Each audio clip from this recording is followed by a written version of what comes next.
5 seconds. 4, 3, 2, 1.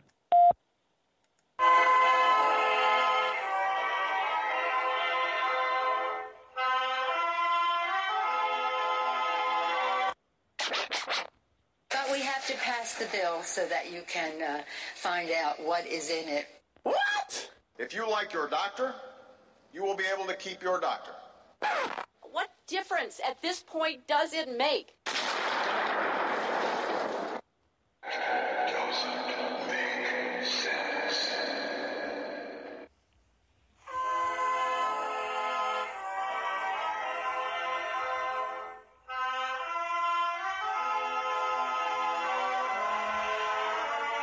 If you're looking to make sense out of what's going on in the world today, then you've come to the right place. Welcome to Southern Sense Talk Radio with your host, Annie, the Radio Chickie Bellis, and featuring Curtis C.S. Bennett and the most interesting guests that you'll find anywhere on Internet radio. And you can join the show and let your voice be heard by dialing 917-889-3675. So sit back, relax, and remember, Southern Sense is common sense.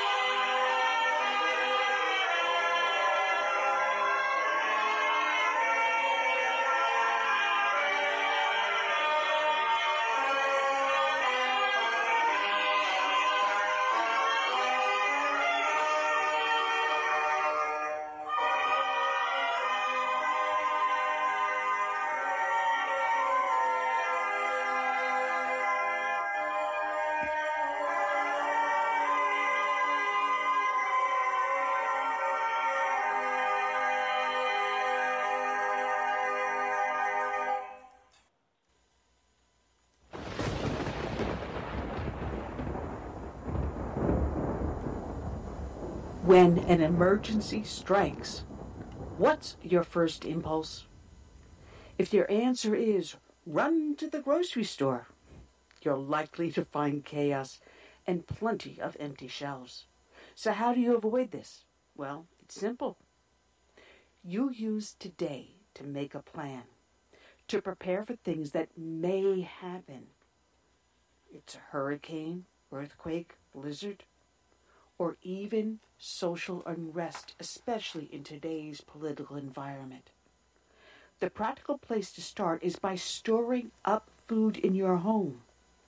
And I use My Patriot Supply for my food storage. If you don't have an emergency food supply, it's time to do so. Here's a great item that makes it really simple. A 2-week food kit that comes in a rugged tote.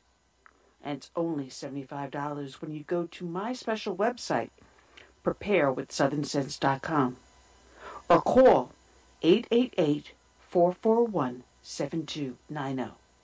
This food kit includes breakfast, lunch, and dinners that will last up to 25 years on your storage shelves.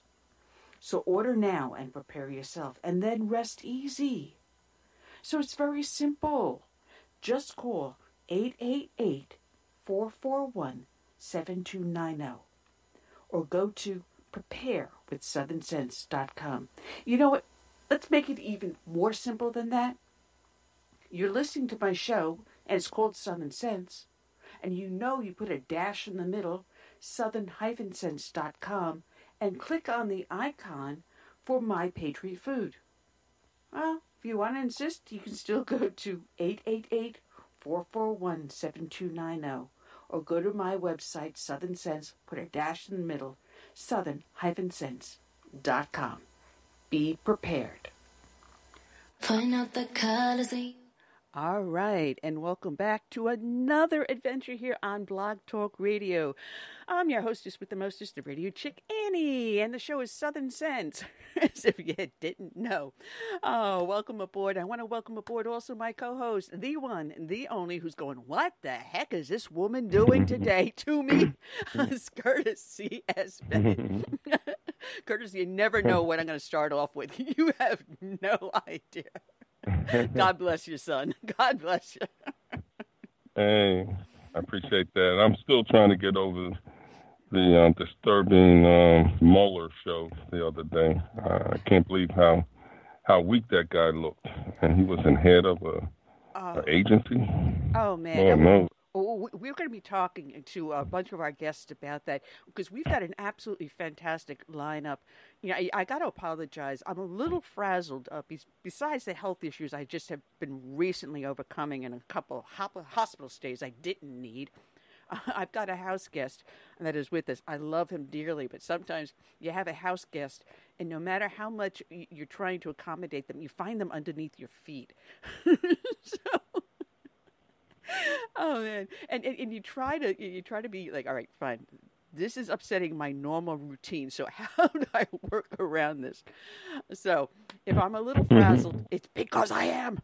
Anyway, starting to say, we got ourselves a great lineup. I started reaching back into some of our guests we've had in the past, and good Lord, I'm going on our 10th year doing this, and there's a ton of people that I keep on saying, I love having you on, let's have you back again, and I never really truly get back to them.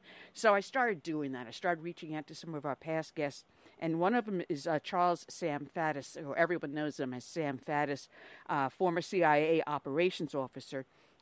He's got a great online magazine called A&D, And Magazine, that he started with his wife, I think just last year. And it's really a fantastic zine. We also have former Congressman Tom Tancredo. You know him as the Colorado congressman who tried to run for governor in Colorado a couple of terms. He's now working with WeBuildTheWall.us. So we're going to have him on. He's going to be calling us, or actually we're going to be calling him, and he's down at the Wall Symposium. Let me get this correct. The Wall Symposium that's down in Texas right now. They're right on the border. They're having this fantastic symposium on the wall. A whole bunch of great sponsors on that. So we're going to be talking to him about that. Followed by Jim Horn. Jim Horn worked for the State Department. He's also an expert on Islam. And someone shot me something today just up on Twitter. I'm going to bring up a lot of this on him, as well as certain foreign issues that are going on, such as Iran and North Korea and China. A lot to talk about. We're also going to be talking about the Mueller testimony. And also, calling in from the wall towards the very end of the show is Anna Polina. And people normally follow her up on Instagram or Facebook. She's also with WeBuildTheWall.us as Turning Point USA. She's also with Benvenuto. It's a nonpartisan, even though it leans Christian conservative, to unite different communities to the American dream and to the Constitution, which is specific. She's going to be calling us from the Wall Symposium also. So we got a lot to talk about and a lot to do, Curtis. It's going to be a jam-packed show. Definitely. If anyone is watching on the video and they're wondering why I am wearing an NYPD hat, it is to show solidarity to my brethren in blue over at NYPD. I retired back in 1996, but still, once a cop, always a cop, and that's in me. And when I see what is going on in New York City and the attacks on these men and women who are out there to protect and serve, they volunteer. They're not drafted. They're not conscripted. These men and women choose to protect and serve these communities in New York City, and they're being attacked by the very people they are out there to serve. And the fact there's only 3 arrests in this latest round of attacks is despicable. And we are going to be calling on the commissioner of NYPD to resign. We're going to call on the ouster of Bill de Blasio as mayor of New York City, because under their reign, under their leadership, this has occurred. Now, I was a cop under David Dinkins, and we had a nickname for him. It was minus a man part, at which rhymes with Dinkins. And even he would never had condoned the attacks on his men and women in blue. Even he, as weak as a mayor he was, and how we thought it was really hysterical. He actually was mayor of the city, thankfully for not very long, replaced by Rudy Giuliani, who did bring back pride to the NYPD and to New York City. To see this happen, my heart goes out to these men and women, and God bless them for having the courage to have the restraint. You have no idea how much courage it takes when you are assaulted in that position, and to hold your tongue and to not go after the people. I mean, if it was me back then, oh, Lord, thank God they didn't have a lot of video cameras or phone cameras back then. Oh, man. But I commend them for the restraint they have, because they're following orders. Someone up above told them, if you're hit with water, don't react, which has only encouraged these people on the street to do this. And what is even worse, Curtis, is they're involving little kids. They're teaching little kids that respect for the law, respect for your fellow human being is not necessary. Go ahead. Do whatever feels good to you. There's no consequences for your actions. They're teaching these kids lawlessness. I'm having an early rant. Well, look at what happened in Baltimore that time when the mayor said, just let them have at it, you know. And the town just went to a state of anarchy. Absolutely. Police refused to go in. Well, actually, they were ordered to stand down. Absolutely. But we've got to get this moving along, because I know my rant is just taking up a large chunk of the show. Because those that listen to the show know that we start off each and every show with the dedication to a fallen hero. And I know we're running out of time before our first guest calls in, so let's bring this along. Dedication is going to go out to Police Officer Nathan Hayden Heidelberg of the Midland Police Department out of Texas. His end of watch was Tuesday, March 5th of 2019. And this is from Defense Maven. It reads, Midland Police Officer Nathan Hayden Heidelberg was killed in the line of duty on Tuesday, March 5th of 2019, when he was shot by a homeowner when responding to a burglar alarm. The incident took place at approximately 1:16 a.m.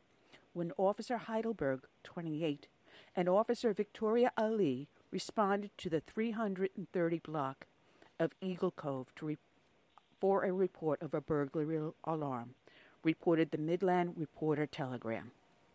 Officer Ali is currently a probationary officer, and Officer Heidelberg was her field training officer.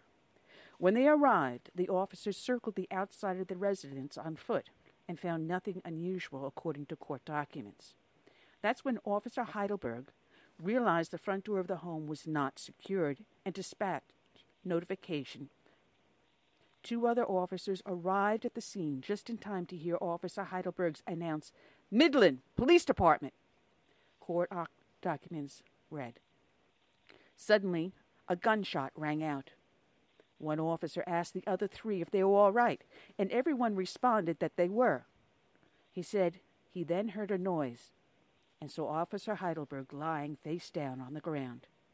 Realizing that Officer Heidelberg had been shot just above the vest, the assisting officer attempted to deliver life-saving care before the wounded officer was rushed to Midland Memorial Hospital. Officer Heidelberg succumbed to his gunshot wound at approximately 2:20 a.m., a little more than an hour later. The homeowner, later identified as David Charles Wilson, later admitted he fired a handgun in the direction of Officer Heidelberg from inside the home. His arrest affidavit read, according to an internal department email, Wilson said he had thought someone was breaking into his home, so he fired towards the illuminated flashlight Officer Heidelberg was holding. Wilson was then charged with second-degree manslaughter and was released on bail on $75,000 bond.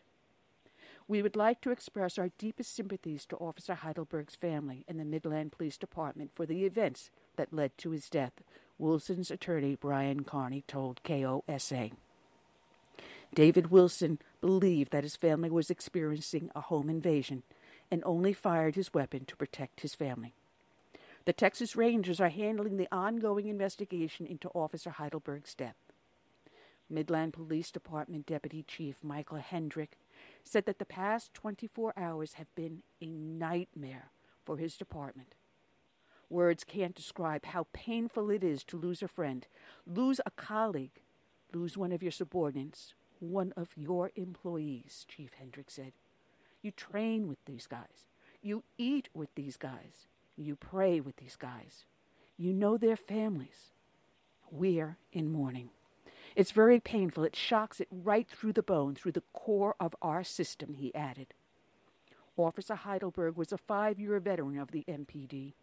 He represented the best of all of us, Midland Police Chief Seth Herman said. He was courageous, selfless, ethical, and professional. Nathan treated each other with others with respect, regardless of their demeanor or actions. He was a tireless public servant who devoted every ounce of energy to his profession. The citizens and his fellow officers, Chief Herman continued, we have lost not only a great officer, but a loving brother, and the most positive example of what we all should aspire to be. I wish I was more like Nathan. From OAOA.com by Mark Rogers.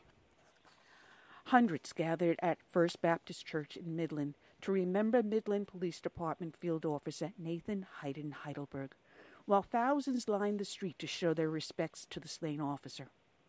Heidelberg died at Memorial Hospital after being shot while on duty. He was a field training officer, had been employed with MPD for 5 years.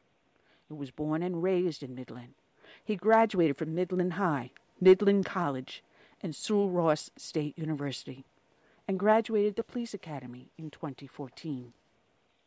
Services featured a bagpiper, as well as hundreds in attendance, including a sea of law enforcement officers from a number of agencies.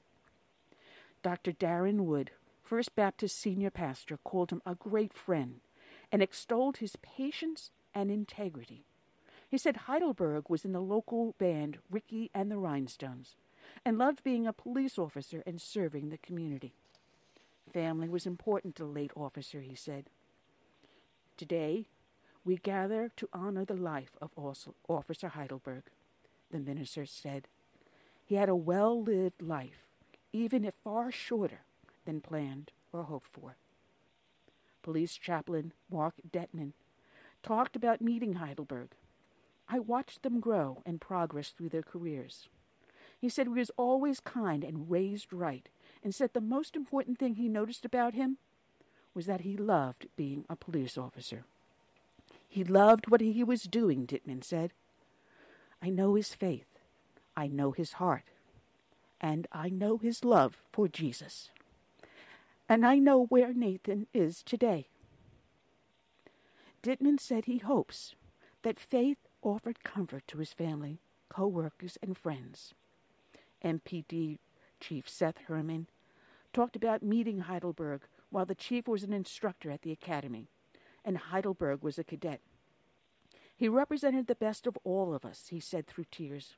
He treated others with respect. Herman said that the MPD lost not only a great officer, but the most positive example of what we should all aspire to be. Herman, in dress blues, gave a sometimes humorous but emotional testimony about the officer and talked about wishing he was more poetic and that he had better words for his eulogy. What drew me was the infectious smile he had every moment of every single day, the chief said. He was the most respectful young man I believe I have ever met. He joked a bit and talked about the late Heidelberg and his work ethic and how he was well liked in the department. As much as I try, I will never be as good a man as Hayden, Herman said. He was a warrior in every sense of the word, I truly wish I could be more like Hayden. I can give you no comfort in this time of sorrow. He ended by telling a sea of law enforcement officers that God only takes the best. The Medal of Valor was bestowed upon Heidelberg toward the end of just over an hour's service by Herman. For his actions and the man he was, I present the Medal of Honor to Nathan Hayden Heidelberg, Herman said. He then presented the medal to Heidelberg's parents. The service ended with the dispatcher radio call. 3348, Officer Heidelberg. You have answered your last call. End of watch. March 5, 2019 at 2:12 a.m. to the sobs of the churchgoers. Flowers draped in blue ribbon and law enforcement flags were scattered around the casket that was draped in an American flag at the church. An MPD vehicle parked outside the church was covered with flowers, dropped by the Midlanders. Many respects were paid to the late officer all over Midland. Dozens of vehicles from a number of law enforcement agencies escorted his body, while thousands lined the streets waving both American and blue line police flags. Honor guards and law enforcement escorted the body all the way back from Fort Worth, with many overpasses and bridges featuring local fire departments hanging American flags in respect. Law enforcement agencies from around the area and state, including the Ector County Sheriff's Office and the Odessa Police Department, offered to patrol Midland while members of the MPD attended the funeral. In a Facebook post, Midland Mayor Jerry Morales asked for flags to be flown at half-staff in remembrance of Officer Heidelberg and all those falling in the line of duty. Our Midland families need to stand strong and lift each other up during this time of mourning, he wrote. Please give your support and thanks to all of our public service for all they do to protect our great city. This is a tragic loss for our community. Our thoughts and prayers are with the family of the Midland police officer Heidelberg, both blue and black blood. Thank you for your service. Officer Nathan Heidelberg, your life mattered. Today's show is dedicated to Officer Heidelberg, but is also dedicated to all the brave men and women out there that serve as first responders, be they law enforcement, firefighters, or emergency services. And we also dedicate to the show all the brave men and women that serve in our military from the birth of this wonderful great nation through today and into its fantastic future. We can never say thank you enough, and God bless each and every one of them. We dedicate this song, Amazing Grace.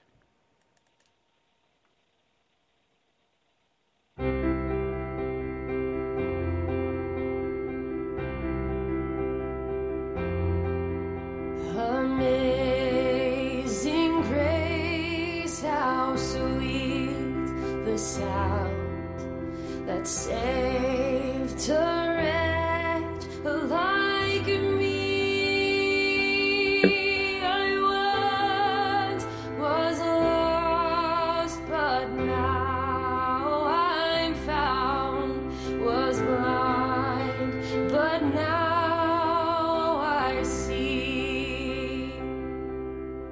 'Twas grace that taught my heart to fear, and grace my fears relieved.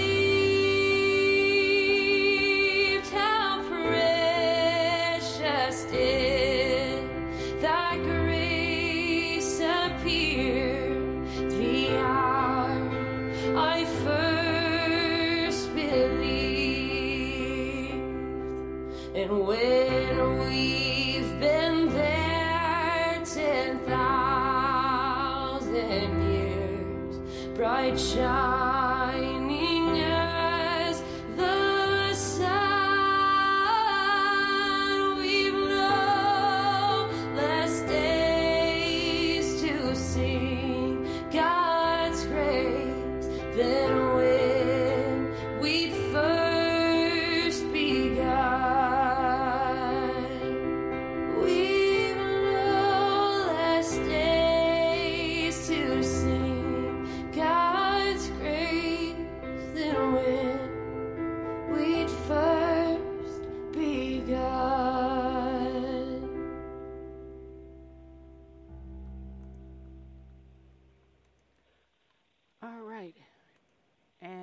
can get this correctly. And we're back. You're here listening to Southern Sense live on Blog Talk Radio, SHR Media, the Lone Star Daily News, up on iTunes, Stitcher, Spreaker, YouTube, Facebook. Oh, the heck with it.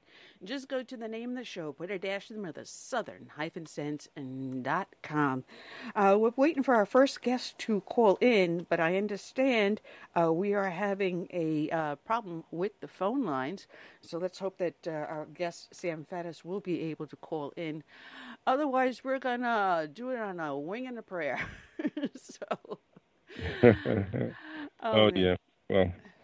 Well, we're good for that. There were some questions about our dedication. Some people came in a little late on the dedication. I apologize. I was crying, so if you see me wiping my nose, I still am wiping crying on this one. It was a very tragic incident. The officer was training a rookie, had someone straight out of the police academy, and they did everything properly.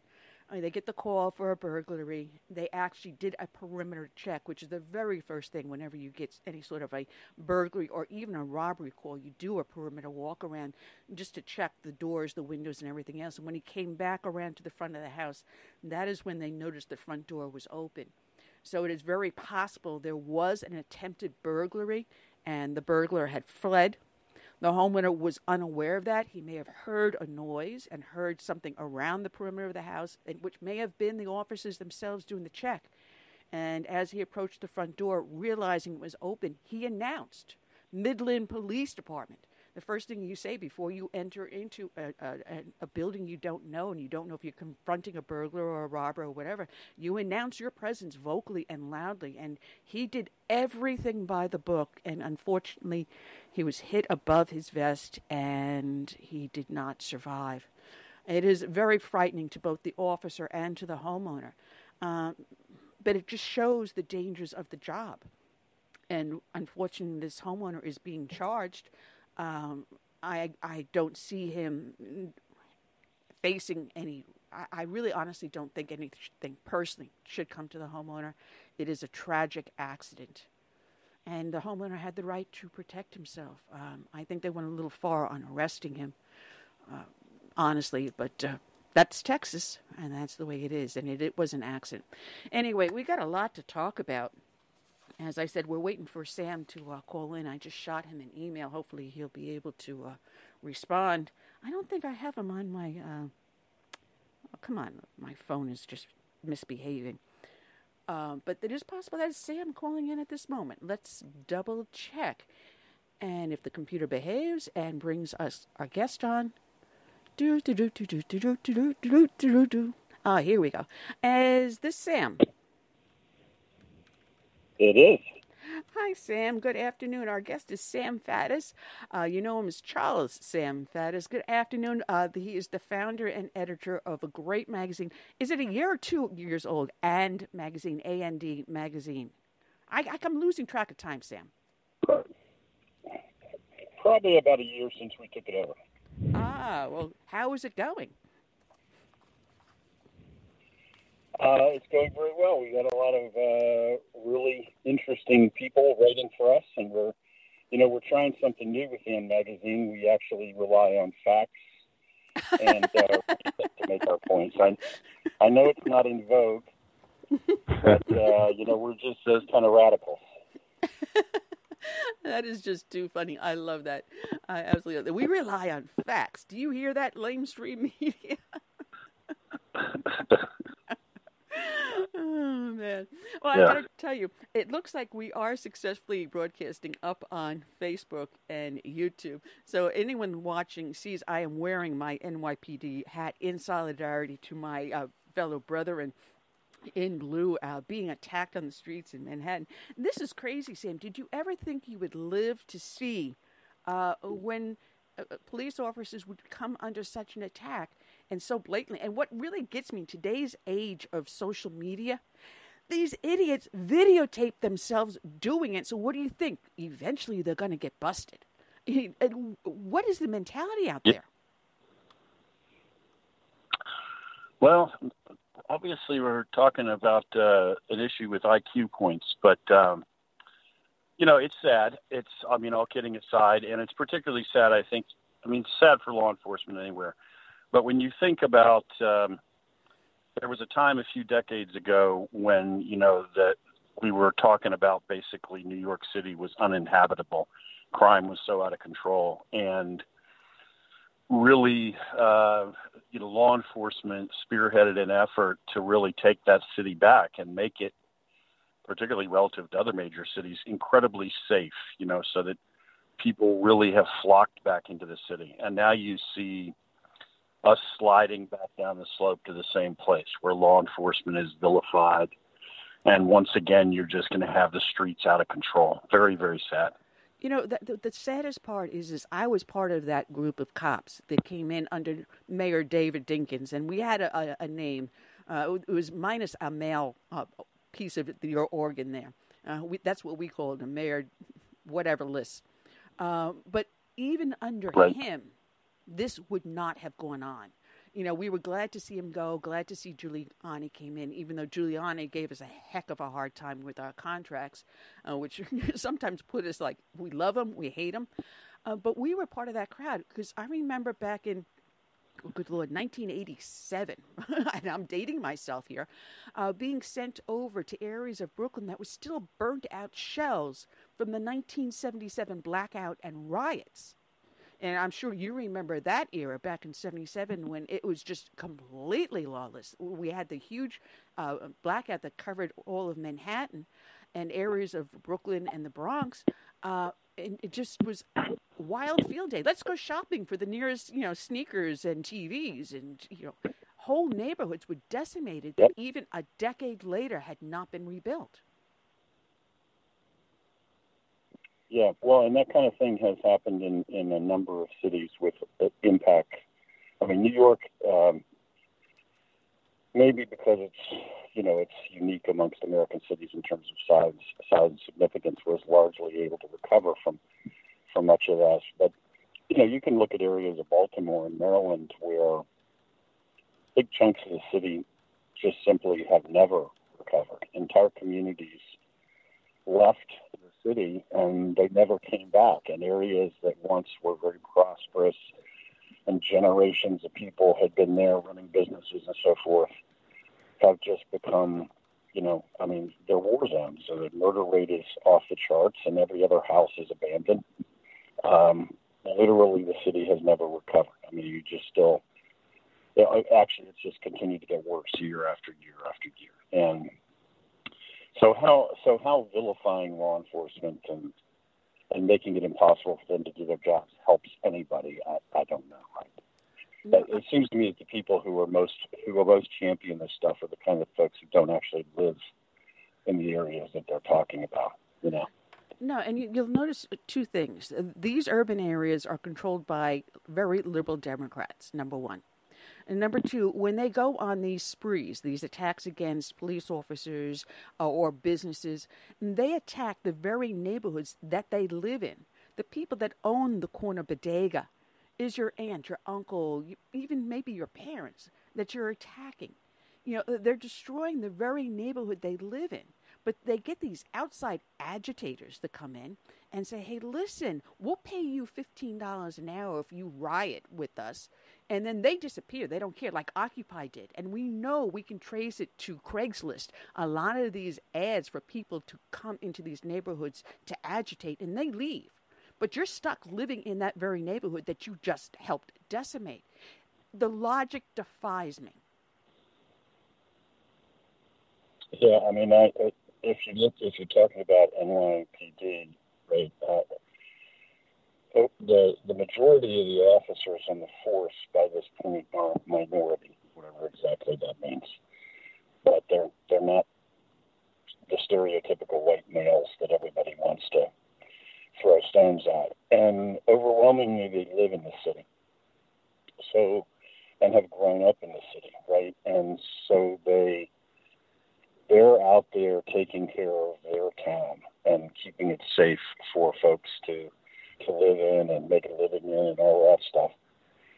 And then just get attacked with these just insane allegations, as the standard line that they're sort of gunning down everybody and anybody of color in the streets. And, what you're talking about is a couple of Hispanic or black officers who were actually just doing their job and at great personal risk, and by the way, not getting rich while they're doing it. And what they get in return is just slandered and abused. Well, to give an insight, being former NYPD, I can tell you for a fact that at the time I went in, they were heavily recruiting minorities. The fact that I was a female was a major plus because at that point in time in the 80s, less than 10% of the overall police force, and you're talking about 35,000 officers, were female. And most of them were not on the street. They would be in administrative positions because the idea was that women were not just as good. When I got there on my first roll call, they began to pair me up with an old-timer. And the old-timer goes, I ain't riding with no female. And you're thinking in the 80s, you'd probably be, these guys would not be so bigoted in this area. They would be more educated. But no, that was the attitude that you got. But they did a heavy recruitment for minorities, which increased through the 90s and into the new millennia. So there was an overturn of people because they used to go out to the suburbs like Westchester, Nassau, Suffolk, and go out there recruiting because, you had a more conservative type of individual. Now they wanted a more liberal-minded individual as a police officer. Less law enforcement and more social services is the direction NYPD went. It doesn't mean the officers in particular or the officers union agreed with that approach, in which I do not agree. You have to be a social services person at one point, but there is a line that gets drawn where law must be obeyed. And what is happening to these officers, they have been pushed to the point where they are nothing more than babysitters and they're not allowed to do their job. They are handcuffed. And this is the mentality you find in a liberal democratic community. Look what Chicago was a perfect example, and New York is becoming another Chicago. Yeah, and it just and as with so many of these kinds of things, facts don't really seem to have any bearing on it. I was talking to a good friend who actually is counsel for NYPD, so she represents the cops when they're sued. And so all day, every day, she's dealing with these accusations. And there was an article in one of the New York papers, this is a few months ago, talking about drug cops and something to the effect of they're out of control and the average person working narcotics in NYPD has, 177 complaints lodged against them for,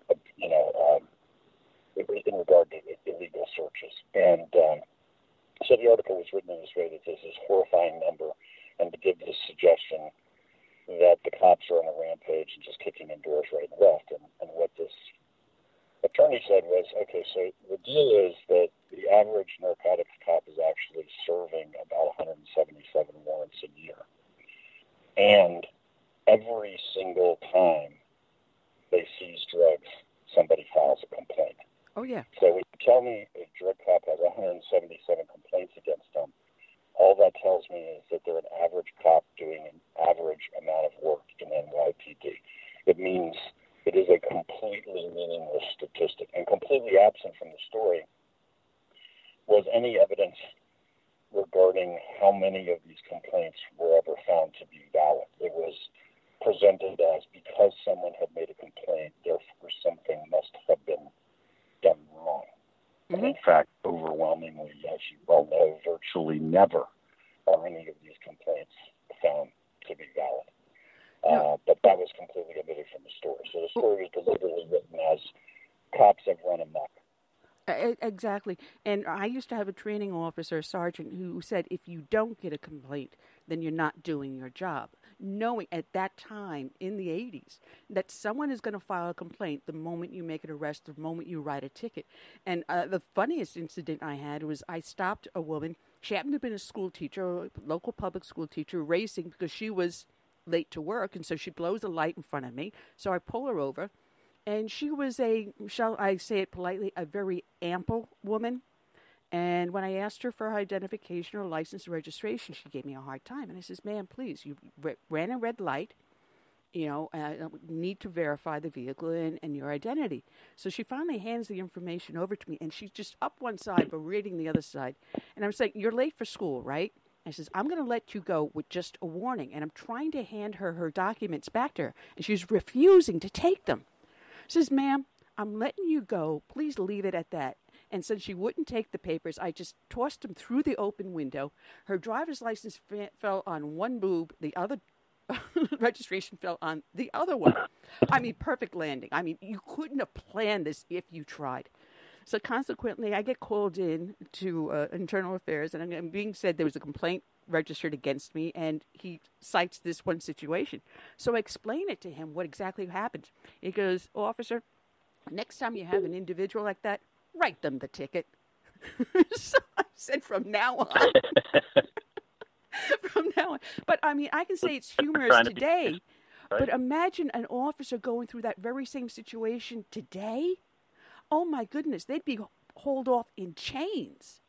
And what these men and women are going through, I don't know if I could do it today, honestly.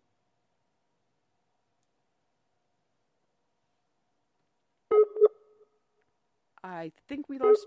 Did we lose Sam or did we lose me? Can you hear me, Curtis? Did I drop off? Curtis? And I did. Thank you very much, Blog Talk Radio. Welcome to Blog Talk Radio. Please enter your host PIN. To start your show now, press...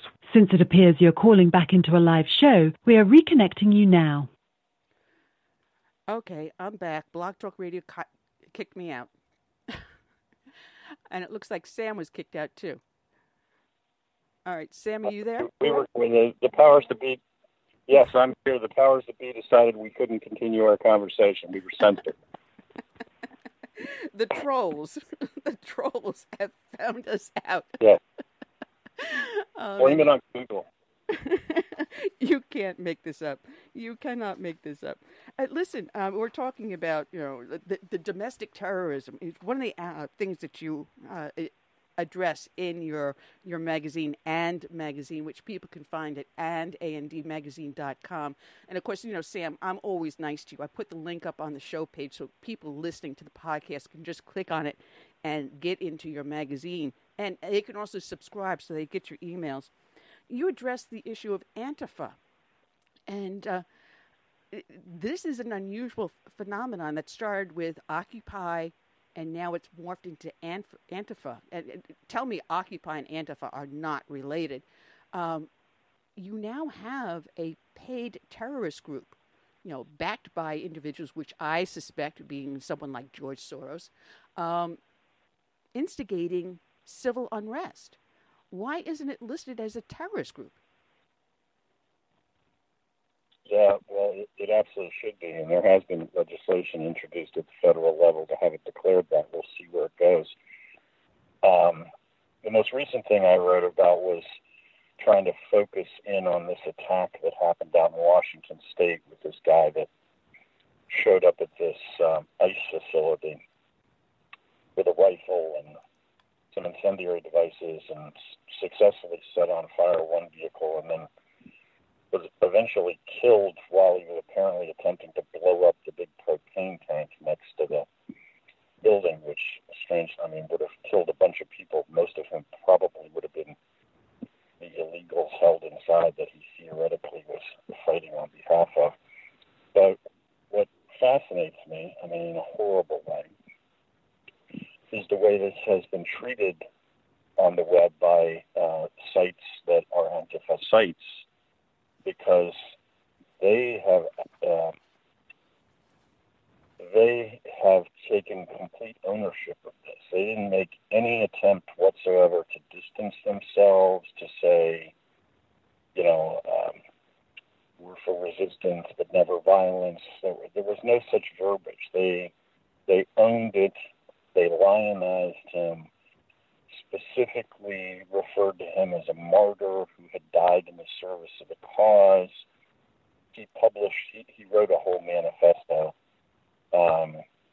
before he got killed. I guess you have to do that before you do something horrible.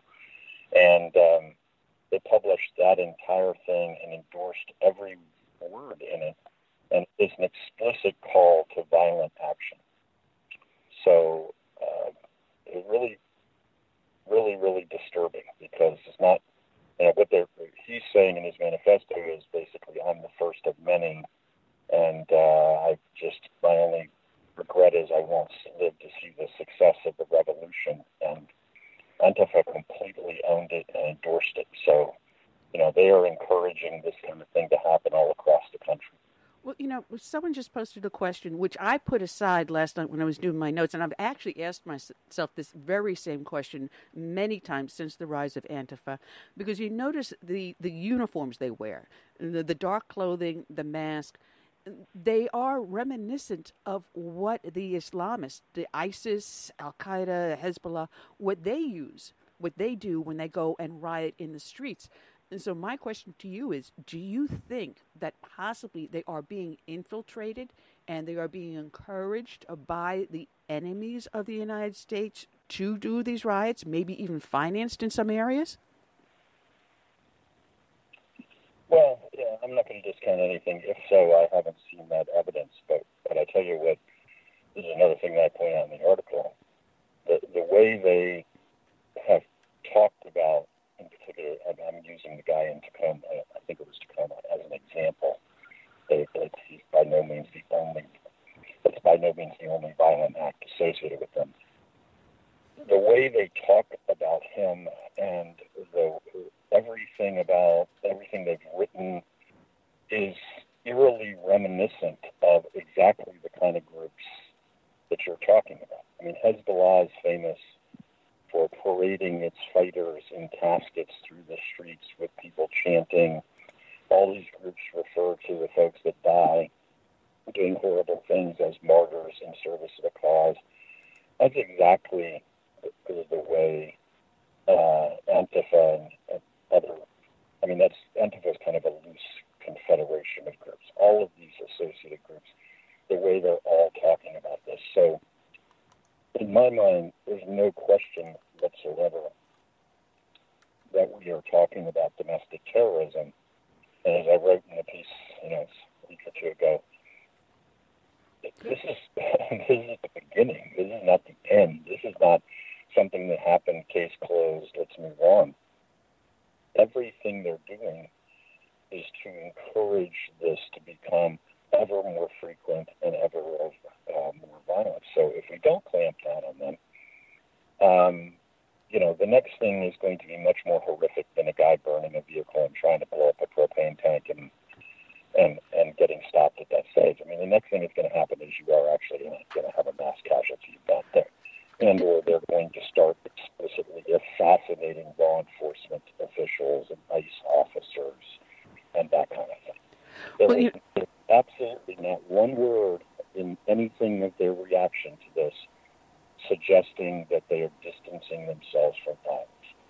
Absolutely the contrary. They're celebrating this guy.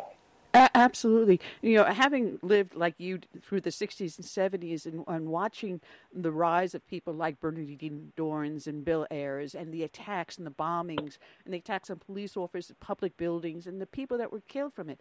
And that was horrific back then, which took law enforcement a hard clampdown on that to bring it into control. But now we're dealing with a whole new animal here. Because we have the rise of social networks, and we have the rise of kooks that are giving credence, such as this transgender activist calling for more domestic and terrorist attacks and Trump's assassination. This is on social media. This transgender, she calls herself, and I'm going to say she, calls herself Christopher Sazebo. And she has a video titled Important Message to Leftists in memory of Will Van Spornson, which she urges people to do similar attacks using on migrant detention areas, using AR-15s and bombs and everything else, encouraging violence. And yet, why isn't this person in custody being questioned for inciting riots and violence? Why aren't we doing? We have them on there saying this, and yet law enforcement's doing nothing. What about intelligence? Much less infiltrating Antifa and these other organizations to find out who it is so we can go after the leaders. Where is this work being done? Yeah, well, it's not being done, and you're making an excellent point, which is, I mean, the broader climate here of rhetoric is also very disturbing because everything about it, even rhetoric by people who maybe, okay, they're not directly involved in the staging of violent acts, but many of them, their rhetoric is highly encouraging. I mean, we have the famous 4 congresswomen, the squad. At least 3 of them were asked after the attack in Washington State explicitly, because they've been taking such a hostile tone and said so many things about ICE and want to abolish ICE, and ICE consists of nothing but Nazis, etc.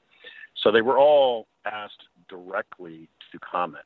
Now, it's very easy for AOC to stop and say, I hate Donald Trump and I still think ICE should be abolished, but we can never condone violence. That would take about 5 seconds, and it may or may not be sincere, but one would expect that of an elected official, and yet all of them pointedly have refused to make any comment whatsoever. They can't even see their way clear to say that trying to blow up a building and kill people is bad. So if that's the atmosphere we have sitting congresswomen who can't find their way to condemn domestic terrorism, then we have a big problem.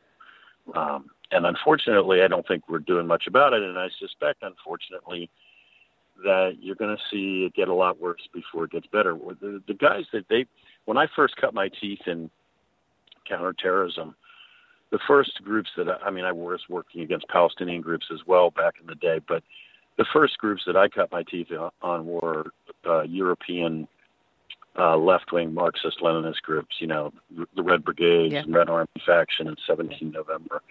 And these guys remind me very much of them, and that's very scary because I think in the days of Al-Qaeda, we've kind of forgotten about the existence of those groups. But those groups were highly organized and very, very, very lethal. To this day, when I teach counterterrorism tactics, many of the examples I use when I'm teaching intelligence and law enforcement come from that period. Because if you really want to see precision and professionalism, and those are sick terms to use in reference to doing evil things, but if you really want to see guys who are doing very, very bad things, but doing it exceptionally well, if that makes sense, look at the stuff that those groups did. They were capable of penetrating the toughest security on the planet and killing very, very senior officials. Absolutely. And what I just want to point out, well, Curtis, just a second. I just want to point out the link between those Red Brigades, September 13th, and all the other groups that we do know through, and I'm sure you can confirm this, that they did cross-train with Hamas, Hezbollah, and other Islamic extremist groups. So they networked in a manner in which we were never really fully able to penetrate. And they may still be underground working with them. And my question brings back to Antifa, how much is this now affecting what's going on here in the United States? And then Curtis, jump in after Sam answers this. Thanks. Well, again, the short answer is I don't know, because I'm unaware of intelligence that says that. But as I used to always say in the field, the absence of intelligence is not intelligence, right? The fact that we don't know doesn't mean it's not happening, right? Sometimes Washington will be like, well, we don't have a report that says that that's happening, so therefore it must mean that it's not happening. And my response would be, well, or else we just don't have very good intelligence or collecting enough information. I mean, we didn't have it. Let's put it this way. We didn't have a whole lot of intelligence telling us that almost 3,000 Americans were going to be killed on September 11, 2001. That didn't stop that from being real. So I suspect that, frankly, we're just not collecting much in the way of intelligence list, because I suspect most law enforcement and the FBI are terrified of being accused of doing something nefarious, penetrating these groups. Well, I'm going to follow up with another question that Curtis asked. Go ahead, Curtis. Curtis threw me off for a second because I didn't know he was on the call, and I thought you'd changed your voice dramatically. No, it's my co-host. By the way, Sam, you've got a long way to catch up with Curtis, because Curtis now has 24 books published, one possibly being made into a movie. So you got a long way to catch up to him.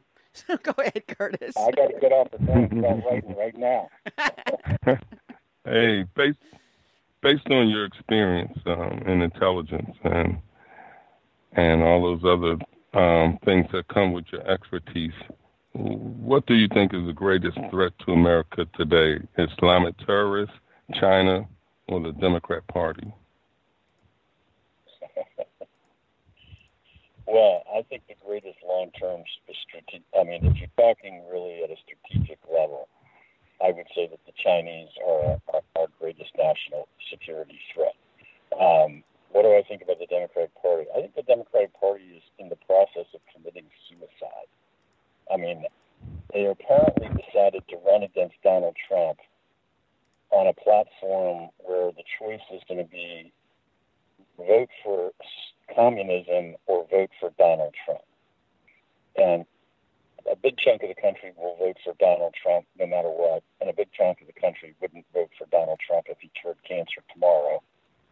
And then there'll be a whole bunch of people in the middle who will walk into the voting booth and say, I still wish somebody would shut down Donald's Twitter account, but I'm not voting for a communist.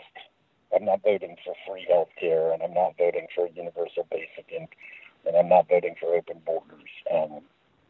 I think Nancy Pelosi knows that, which is why she's desperately trying to get the squad under control, but unsuccessfully.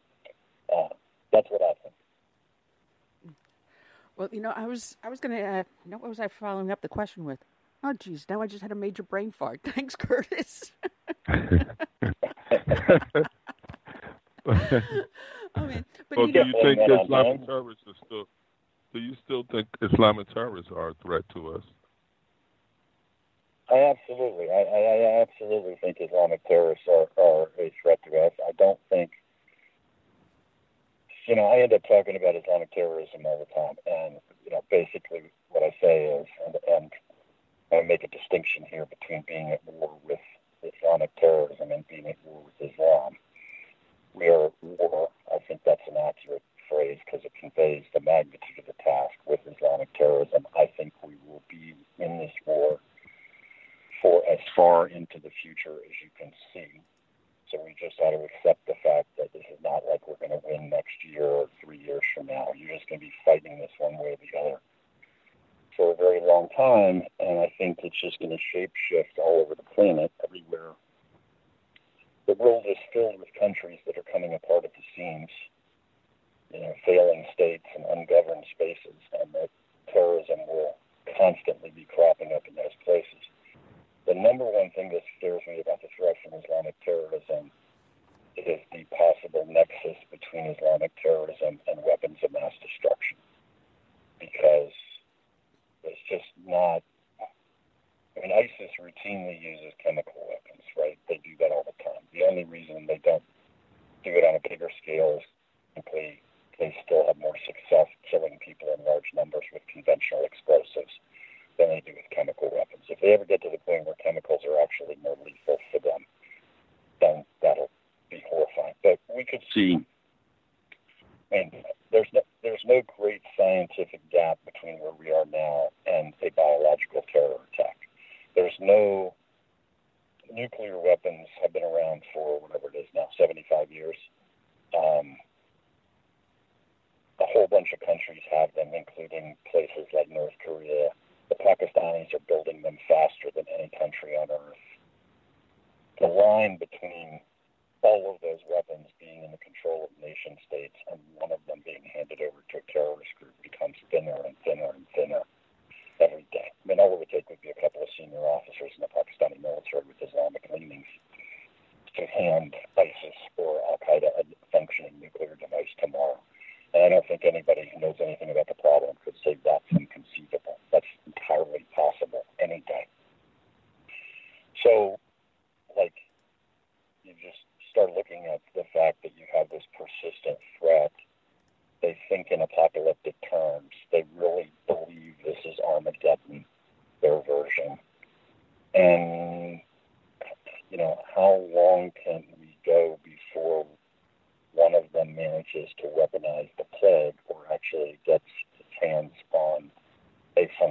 nuke.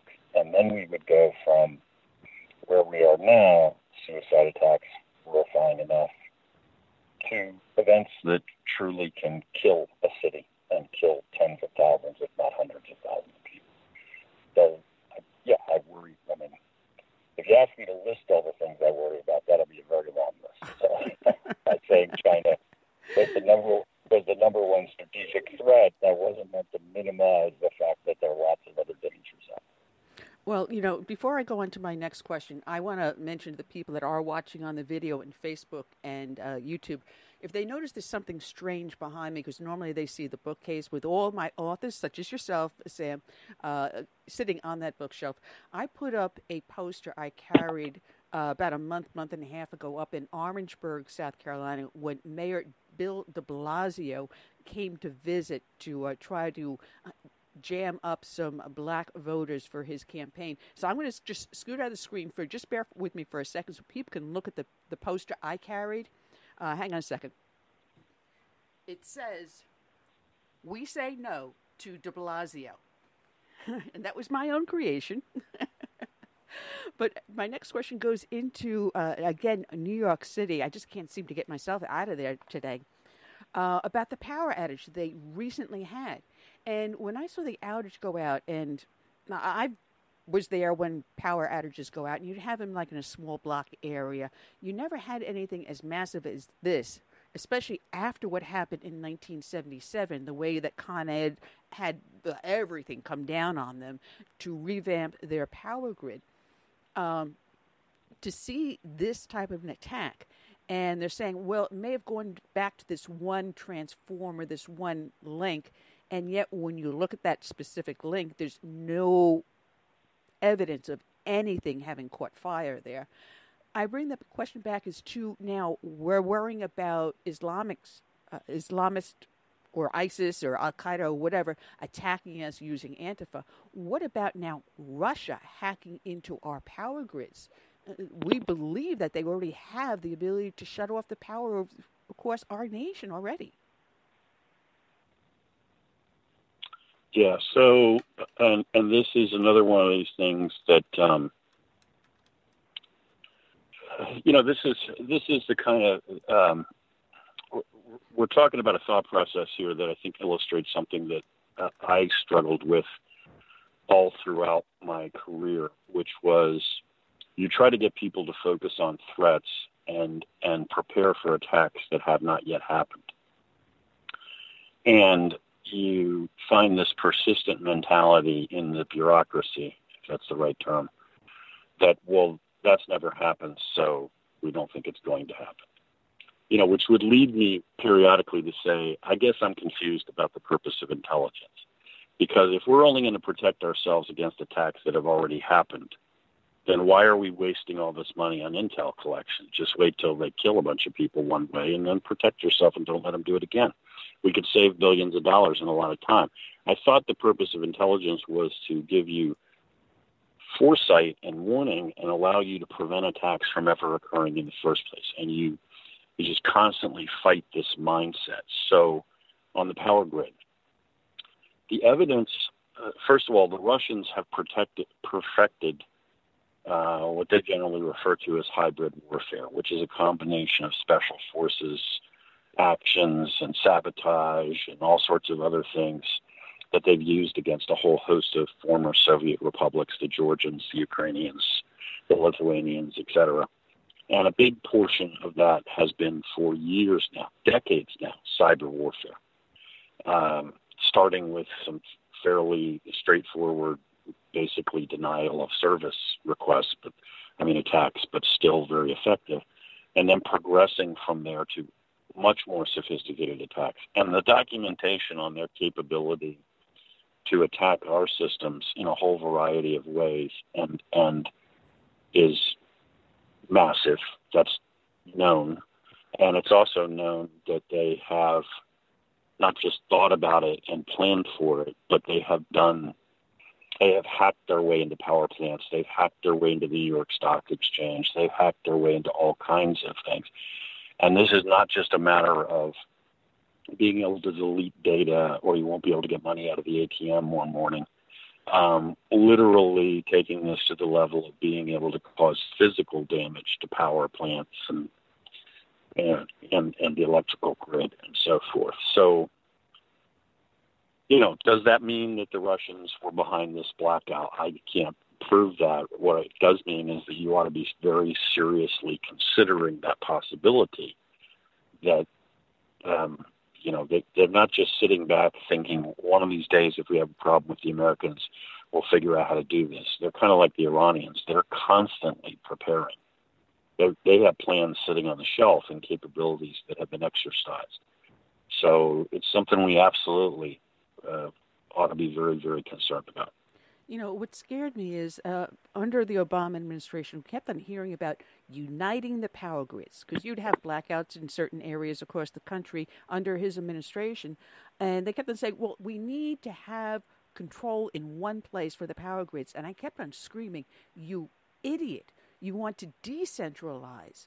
And as I see, you wrote, was it you that wrote this article about the New York City power outage? Just to No. It was on our magazine, but another one of our writers, yes. Yeah, it was a very great article. And he mentioned in there about some of the companies going back to retro, going back to old school, so that you're off the internet. You won't be able to be hacked. The only way you can then affect the power grid is that if you're actually at the plant, at the nerve center where you can do harm, which is harder to do than to sit halfway across the globe at a computer and hacking into it. And I said this years ago, that this is the way we should be looking if we're worrying about outside attacks against our power system. So if you take out, say, a power plant, my next county over, it's not going to affect me because we're not intertwined. Make them all independent like they were originally meant to be. But you don't hear that anymore. You keep on hearing people, let's unite it so we have control in a central area. I think it's the dumbest thing possible. Well, and part of this is ignorance and just being willfully ignorant, and part of it becomes like everything else, I guess, with big government and sometimes with big business, is there's a lot of money involved, and you just have a lot of momentum, and people just continue to drive on down the same road. So this is slightly tangential but kind of related. The entire Department of Defense and CIA are all in the midst of massive, massive efforts to move their classified data to the cloud. They believe this is a genius idea. That they're so, the bottom line is, right, all the cloud means is that your data is not on your server, it's on somebody else's. That's all it means. It means it's still got to reside somewhere. It doesn't actually float around in the sky. So all it means is that instead of it all residing on government-controlled equipment sitting hopefully in a secure facility under lock and key and behind fences, that you're now going to contract with, and basically they're contracting with Amazon, to host all of this. And now the security of all of our classified information, including the names of assets and identities of undercover officers, will all be entrusted to some contractor hired by a commercial company and the facility. And it's like watching a slow motion train wreck. You read about it, and I've written about it many, many times. You know exactly how this story ends. The story ends in a year or 2 years or 5 years with the revelation that there has been a massive data breach, and that basically all of our classified intelligence now lives in Moscow or Beijing or somewhere else. And then afterward, everyone will profess to be boggled as to how we ever thought it was a good idea to turn over our crown jewels to a commercial company. And yet now, if you criticize it, there's nobody stopping because Amazon's making ungodly sums of money. Yeah, and all the former government officials who left the U.S. government who work for Amazon now, working on the contract, are making huge bucks on the contract.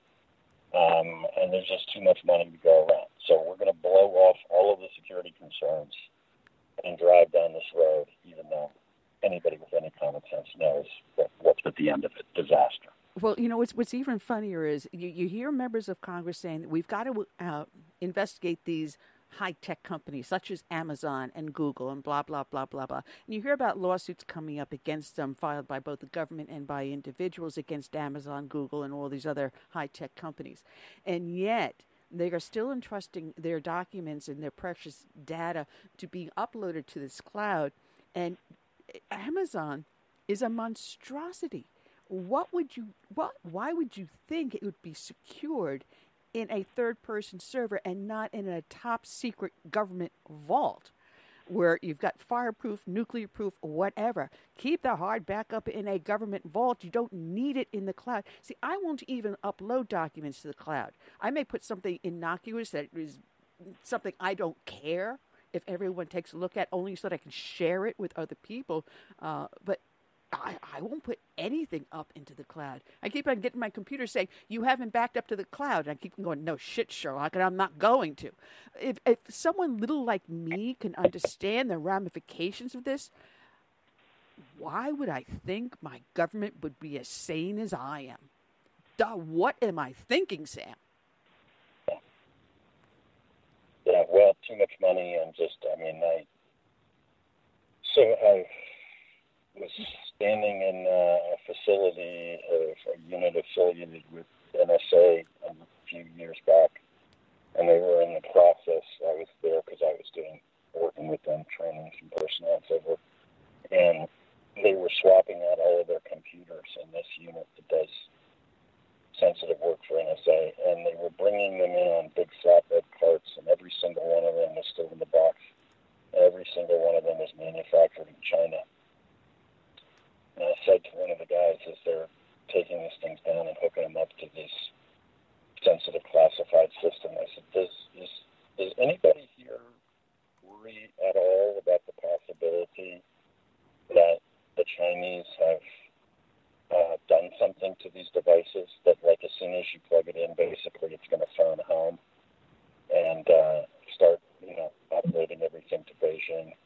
And I was roundly ridiculed. I was told, that's silly, and they wouldn't do that. But you ask them, well, why is that silly, and how do you know they wouldn't do that, and wouldn't they have every incentive on earth to do that? And then you just get blank stares, and you said, what is happening? How can you be buying thousands and thousands and thousands of computers, which I'm sure are all purchased in the name of the U.S. government, even if it doesn't identify the specific agency, and yet you believe they are they're safe? When I was in Iraq way back in 2002, we were in about a year before the invasion. It was our ambition to give everybody in Iraq a Thuraya phone, I think, so they could call us and tell us what they thought Saddam was doing. That's a little bit of an exaggeration, but we were passing them out like hotcakes. So I got a shipment of Thuraya phones from back home because we were going through them. And it didn't explain to me how they'd been procured. So I asked Washington how they'd been procured, and they said something to the effect of they're non-attributable. And I said, okay, just humor me, because that doesn't actually mean a damn thing to me. What does that mean to you? Well, they were purchased, and they weren't purchased saying they were for CIA. I said, okay. Were they purchased saying they were for the U.S. government? Yes. Okay.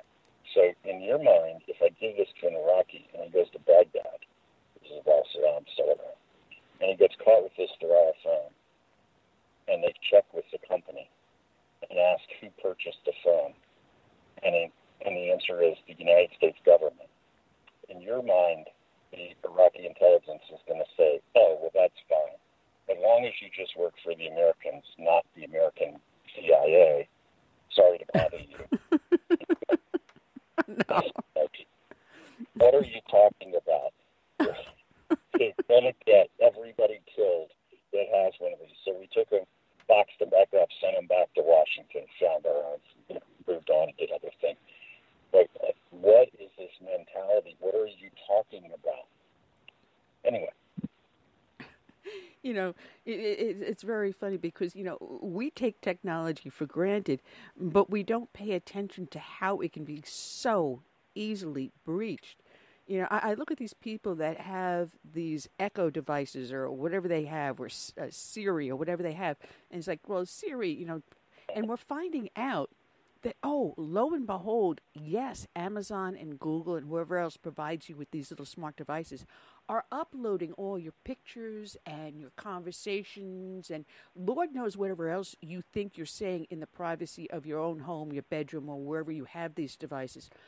Lord knows what they now have stored on you, sitting somewhere as if it would not be used. And hello, maybe it's sitting in Colin Powell's living room or bedroom. Lord knows what data is being kept on you. And you think you're being private? I won't have one of those things. If anything, when I walk away from my computers, the cameras I make sure are unplugged and turned off. Our technology that comes into us is so insidious, and yet we don't realize how much it has permeated our lives. You think about this, Sam. If we were talking about power outages. If we had a power outage, which we had during Hurricane Matthew, where we didn't have power for about a week, how many people fled because they couldn't get their medicine? They didn't have food stocked up. If we were to have a massive power outage that lasted a week to 2 weeks, how many millions of Americans would end up dying? They don't realize the ramifications of technology in our everyday life. Yeah, that's absolutely true. People think of a power outage as being maybe an inconvenience, and depending on how long it goes on, kind of a traumatic event, but they don't recognize exactly what you just said, which is if you're talking about something that's widespread and continues for a while, you're going to almost immediately begin to have significant numbers of people die. I mean, if you get up tomorrow and the electricity is off in your home and electricity is off entirely over a wide area, just start working through what you don't have. You don't have lights, you don't have water, you have whatever gas is left in your car, but you can't put more in because even if you drive to a gas station, they can't pump. You can't access any money. You can't call 911. You start working. I mean, basically, real fast, you're back pre-industrial age, except you're not prepared. You're worse than that because you don't have a well from which you can draw water by hand, and you don't have a field where you're growing your own food. You're just jammed. So yes, some people in hospitals die. I mean, generators run out of fuel. People in hospitals die. It's not an inconvenience thing. It is a massive catastrophe. It is, because while we had the power outage, I turned around to my husband and my stepson and I said, we've got enough gas, we know, for the next couple of days. Let me just go and finish up and get some extra gas, because we have these extra cans that are empty now because we've used them. Let's go to the gas station and just fill them up and just top off the cars. We go to the gas station and I had cash. Do you know, not out of 5 gas stations I went to, not one would take cash, and 4 out of the 5 weren't even able to take a debit or credit card. Only one station in our area of the county was able to take a credit card. And it had to be a certain type of credit card, because if you used a debit card, no, it couldn't take it. It is amazing how people take so much for granted. But the fact I had cash in hand and they refused to take cash, that's scary. Yeah, you're just talking about a power outage without, I mean, you could lose. So if we're back to talking, for instance, about the Russians and the possibility of cyber attack, you can lose power, and there's no rule that says that's the only thing that the Russians have to attack, right? So you can take down power for whatever period of time. You could also attack banking systems, and not just attack banking systems in the sense of making it impossible for you to access your money, in the sense of deleting records and eliminating records. I mean, out of all your money, the average American, how much of that money is physically sitting in some sort of currency in your possession at any one time, some tiny fraction, right? Everything else is, I got this bank account and that bank account and this fund and that fund. So if those electronic records don't exist anymore, neither do the funds. Right? You don't have any money. You don't have anything. You don't have record. I mean, you could. The more, as you said earlier, the more reliant we become upon all of this, the more vulnerable we are. The more you're in a position where you realize we could suffer damage, and it wouldn't just be wouldn't just be 3 days of being miserable and hot. It would be, no, my God, we're 1600 again, basically. We're back pre-industrial revolution, and we're going to stay there. The Russians are very capable. God knows the Chinese have a massive cyber effort. I mean, they basically have their equivalent of NSA, and they spend most of their time stealing our stuff or accessing our stuff. So we are very vulnerable to this. And I am very skeptical that our cyber defenses are anything close to adequate against. No, I completely agree with you.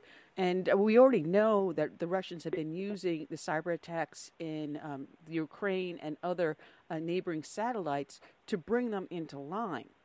We already know that they've been doing that. So what makes us think that they wouldn't interfere with us here in the United States? We strongly suspect or know that they've attempted to hack into the last election. So, we've got proof that they've already meddled with us.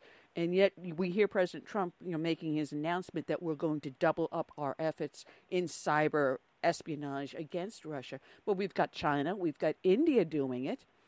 We've got partnerships with now Iran and North Korea, with the unholy axis, as we should call them. So we are very, very vulnerable, and the average American isn't aware. And yet we have politicians that bloviate, it's okay. And we worry more about what's in the Mueller report and then worry about what's going on our southern border, what is going on in our own backyard. We've got more important things to worry about, and yet all you hear is just what the greatest soundbite could possibly be at the moment. Yeah, amen. That's a pretty good summary of the situation, right? We've got threats stacked up all over the place. I mean, in regard to many of these threats, I mean, I think when we do say that we're going to do something about it, what it translates to is we build another bureaucracy. We throw some more money at Washington, D.C. How much of it turns into anything that means anything concretely, where the rubber meets the road, that's a whole different deal. I've been talking recently a lot about the DNI, which they're talking about getting rid of. As an example of what the heck was that about? Why did we add several thousand people on top of an already giant bureaucracy who do nothing but process paper? And how did that make us safer against any threat? Yeah, it's possible. Now, it looks like I've got possibly our next guest has been trying to call in. If it is our next guest on the line, please press 1. That way I can verify, because you're calling in from a different phone number than I am familiar with. Sam, just to let you know who's following on your footsteps. We're waiting for former Congressman Tom Tancredo, who is down at the Wall Symposium at the border. So this is something else that's going on. We've got a huge symposium going down on the border, sponsored by a lot of major groups such as WeBuildTheWall.us. And do you see it anywhere in the news? No, because the border is not a crisis, right? Yes. So along with the whole issue of slanted news coverage, and, slanted is being generous, that everyone is familiar with, there is the other phenomenon, which is simply we just don't talk about things that don't fit a particular narrative. We just basically make them non-events as if they didn't occur at all. We were talking earlier about the attack on Washington State and the ICE facility. Not accurate completely to say it got no coverage. It got very little coverage compared to coverage the same week of tweets by the President of the United States that were taken as racist. So I'm not suggesting that if you want to comment on the President's tweets, that's fine. power to you. But that got massive wall-to-wall coverage while a guy attacking a facility and domestic terrorism was almost hidden from view. Well, I'm hoping that this is our next, because the call keeps on coming in and dropping. So I'm thinking that this may be our next guest. Sam, let me just bring this call in on the line. Just with some patience, because this individual has been trying to call in, and we know we're having a problem with the switchboard through Blog Talk Radio. And is this former Congressman Tom Tancredo? No, it's not. I apologize about that. Whenever I was trying to press 1 and take it back off, it wasn't allowing me to do that, so I didn't want to mistake you guys. Okay. Well, thank you for listening in, unless you have a question for our guest, Sam Faddis. Yes, I did. I actually wanted to talk to you guys and ask you guys if you were interested in joining the Church of Jesus Christ. We are happy in our faith as it stands now. Thank you for the call. All right. Are you a Christian? All right. We never know who calls in, Sam. Live radio, you never know. Always exciting. Yes, always exciting. But I have to apologize because we are having a problem with the switchboard. We rely on Skype as well as Blog Talk Radio to handle the switchboard, and they're having a little bit of a kerfuffle today. And so we'll just be patient. Could be the Russians. Absolutely. I mean, I had so much stuff I wanted to pull aside, to talk to you about. And, we already addressed the issue about our intelligence. But what people don't realize is that over a long number of years, our intelligence divisions, such as the CIA, the NSA, the FBI, and every other alphabet soup out there, has been, I'm trying to think, diluted is the word I'm looking for. Where we used to get street smart guys in there doing the actual footwork, we are now coming up with these kids that are just analysts. They sit behind a computer and that's all they do. People like you just don't exist anymore. Yeah, I mean, I bring this down to the world of intelligence, but I think there are probably parallels in a lot of other professions that deal with, security and criminal justice, law enforcement, intelligence, all these things. Yeah, it's not just a job, and you can't sort of hire anybody and teach them how to do it. You kind of got to find exactly the right people, and then train them very well, and then season them. And you just can't run it like any other federal bureaucracy. It's not the kind of, when you're trying to recruit somebody inside the Kremlin and get them to betray their country and trust you, and then handle them as a source and avoid getting wrapped up and steal the crown jewels. You can't do that by committee. No. And you can't do it by some rule book or set of regulations. And that's basically the road we've been on for decades now, is trying to turn this into just another federal bureaucracy. And increasingly now in CIA, they sort of just hire you and then decide after they hire you what they want you to do as a job, with the idea that they can kind of train anybody to be a case officer, an operations officer, and handle sources. And I would imagine the same thing happens with cops on, cops who are actually street cops, that Absolutely. You can train them, but you can't just take anybody and have them be good at it.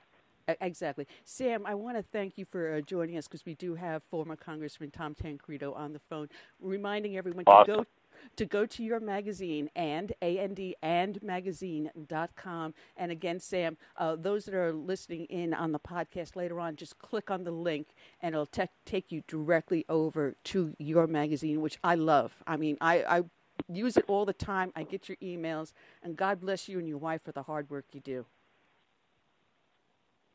Thank you. Great talking to you. All right. And it looks Take care. Congressman Tancredo is having a problem with our switchboard. Congressman, we're trying to get you in here, so just bear with us. Is this Congressman Tom Tancredo? Yes, it is, ma'am. Oh, finally. Hello? We're with you. We can hear you.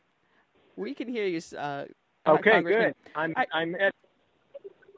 Go ahead. I'm at the wall, and it's a little noisy because somebody else is speaking. Let me try to find a less noisy spot to hide here. Just a second. Oh, that's fine. We Excuse me. understand.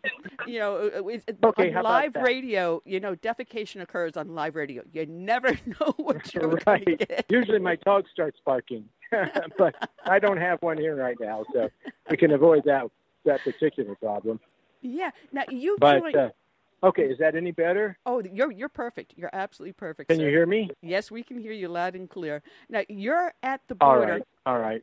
You are currently at the border at the Wall Symposium, which you find nothing in the news. If it wasn't for the fact I was getting the emails from We Build the Wall, and I've been talking to Anna Polina, who works with Benevenuto, as well as several other people that deal with the wall issue, I wouldn't have known this was going on. And thank you for working with WeBuildTheWall.us. Tell us what's going on down there. Oh man, it is. I know what you're saying. First of all, about the lack of attention that the media has paid to it, but we shouldn't be too surprised about that. But what they've done here. Now, I'm on the advisory board, and so my major function really is to do what I'm doing right now and talk about it. But the folks that actually did the hard work of finding the location, working with the landowner, then getting the permits, then working with a construction company, I have to tell you, it is absolutely. It's a bit hyperbolic, but not entirely when I say it's the eighth wonder of the world. It's incredible because here is about a little over 3/4 of a mile of wall, starting at the Rio Grande, going up to something called Mount Cristo Rey. Very, very rugged area. The Border Patrol and the Corps of Engineers told them could not be built. Too expensive and too difficult because of the terrain going up this mountainside. The landowner, Mr. Cudahy, who had a brickyard here, begged to have some sort of barrier because people were coming across, stealing everything he had, vandalizing his property. Finally had to shut down the business. We found out about it. We came down here and got the permits, which was not easy, let me tell you. I will put it this way: corruption doesn't stop at the border. Okay, so just understand that. But we worked through it all, and when we took up the first shovel of dirt to build this huge 18-foot high bollard wall. These are bollard steel posts that are absolutely better than anything used by the federal government. Theirs is what they say is 25-year lifespan. Ours is 85. Our sensors are better. We built a concrete road along the side of the wall for the Border Patrol so they could patrol. We call it the Deplorables Highway. We have a lighting system that, honest to goodness, would rival any major baseball park. It is really and truly something to see, and you can by going to WeBuildTheWall.us. And so we're doing a symposium right now down here, a bunch of speakers, and talking about the problems of illegal immigration. And we are preparing for the second and third phase of this thing. We can't tell you where, because the minute we tell anybody where we're going, the other side, of course, runs down there, tries to get a judge to stop us. So it's a wonderful undertaking. It was funded entirely by private donations. We have almost 400,000 people who have donated. I think the average is around $60 a person. The government said that it would cost $20-some million to build the wall on this where we are, and would take maybe a year and a half. We built it in 11 days from the time that we actually dug the first shovel of dirt. It was 57 days from the time we first got here and had to go through the permit process, buy the land, do all that stuff. But 11 days we built it, and we built it for $8.5 million. So we did it for a third of the cost, a tenth of the time, and a heck of a lot better than any other barrier on the border. It's an amazing organization, We Build the Wall. And, when they first started up, I heard a lot of different stories and people going, well, if I'm paying my tax dollars, why am I giving it to a private organization? But look at what they have done and what they're able to do. In less than 2 weeks, they can do what takes our government 2 years to do. Now, they had problems where you had the mayor of one town trying to stop the construction because you didn't get the proper permits. And when they pulled out all the permits and said, yes, we do, they were not able to stop the construction. That's right. They also did it over on Memorial Day weekend when everyone was out having their barbecues, not paying attention. And they said, well, go ahead, have your barbecues. We're more worried about the security on our border than your hot dogs and barbecues. So, I love the organization, and we've had several members of the board on the show here. Excuse me. So I'm glad to have you join us. It is an amazing outfit, and if I were to give my money to an organization, it would be WeBuildTheWall.us. It's either my church or that. That's right. And you've got to be careful of what your church is doing with it, by the way. I mean, Michelle Malkin was just speaking here, and she's got a new book coming out, and it focuses on what the churches, especially the Catholic Church, has been doing with the hundreds of millions of dollars in government funds it's been receiving. It's not the only one. Lutheran Refugee Services is another. They support open borders. They work tirelessly to overturn any sort of attempt on the part of the, President Trump, especially, to do anything to secure the border. For them, unfortunately, it is a money issue, far more than anything else. But here's an organization, We Build the Wall. Our money, the money donated, it goes for a wall. And, as long as we have some funds and have some places, the hard part truly is finding the places. Because you've got to, first of all, we had to map the entire border. We had to identify every inch of the border, who owned the land on our side. Wow. Because, of course, as I say, we can only do private land. So that took a while, and that took expense. Then we have to find the owners that might be willing to have us build a wall. If they are, then we've got to work out the lease or the buyout. Then we have to work with the permits. And it is a very difficult task, but we did it, and we can continue to do it, and we will continue to do it. And I always say, Mr. President, when they stop you, apparently, which they have in the courts and in the Congress, just tell them, don't worry, I'll have We Build the Wall do it, and we can do it. We'll build the wall on this whole damn border. We had to go ahead.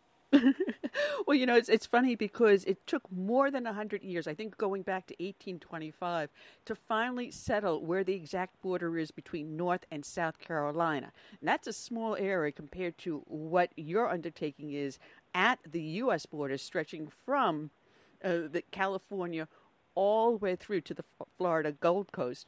It's an amazing endeavor, and we're going to get it done. And we're going to see our nation finally having some security. But you mentioned something very, very important, the VOLOGs, those volunteer organizations that have strong links to a lot of religious institutions. You meant the Lutherans, the Catholics also. And like you, I am a former Catholic.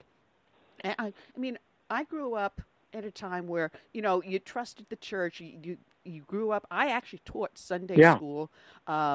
At that same time, I had my own business up in New York. I had a travel agency, of all things, back in the 70s.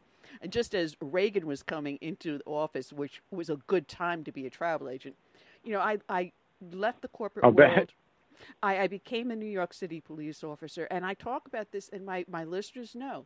I had an incident at a Catholic church. We get a burglary call. We show up. We start to ask them what is missing. And this was in the 80s. And it turns out they were issuing green cards. Now, correct me if I'm wrong. The only authority to issue those green cards to an immigrant is the federal government, isn't it? It is not the Catholic Church. That is correct, ma'am. Yes, ma'am. That is correct. Suddenly, that burglary report was nixed. That report was nixed in a heartbeat. I mean, within 5 minutes, the sergeant was on the scene, said they're not going to make a report, and we were ushered out. That was the day I left the Oh, Catholic brother. Church. I didn't lose my faith. I just left the church. Yeah. Well, I went 12 years Catholic elementary and high school. I certainly understand what happened.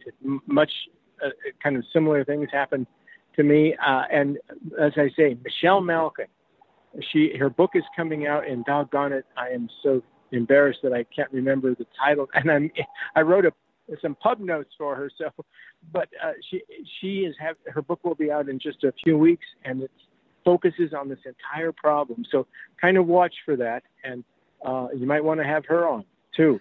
Well, I'll get a hold of her guys. My guy, which is me, will contact her guys, but give her a heads up. And I'm going to also, right. Actually, a number of years ago, I met Louis Gohmert several times at the South Carolina Tea Party Coalition Convention, which you actually should try to get yourself to, which is the Martin Luther King weekend here in Myrtle Beach.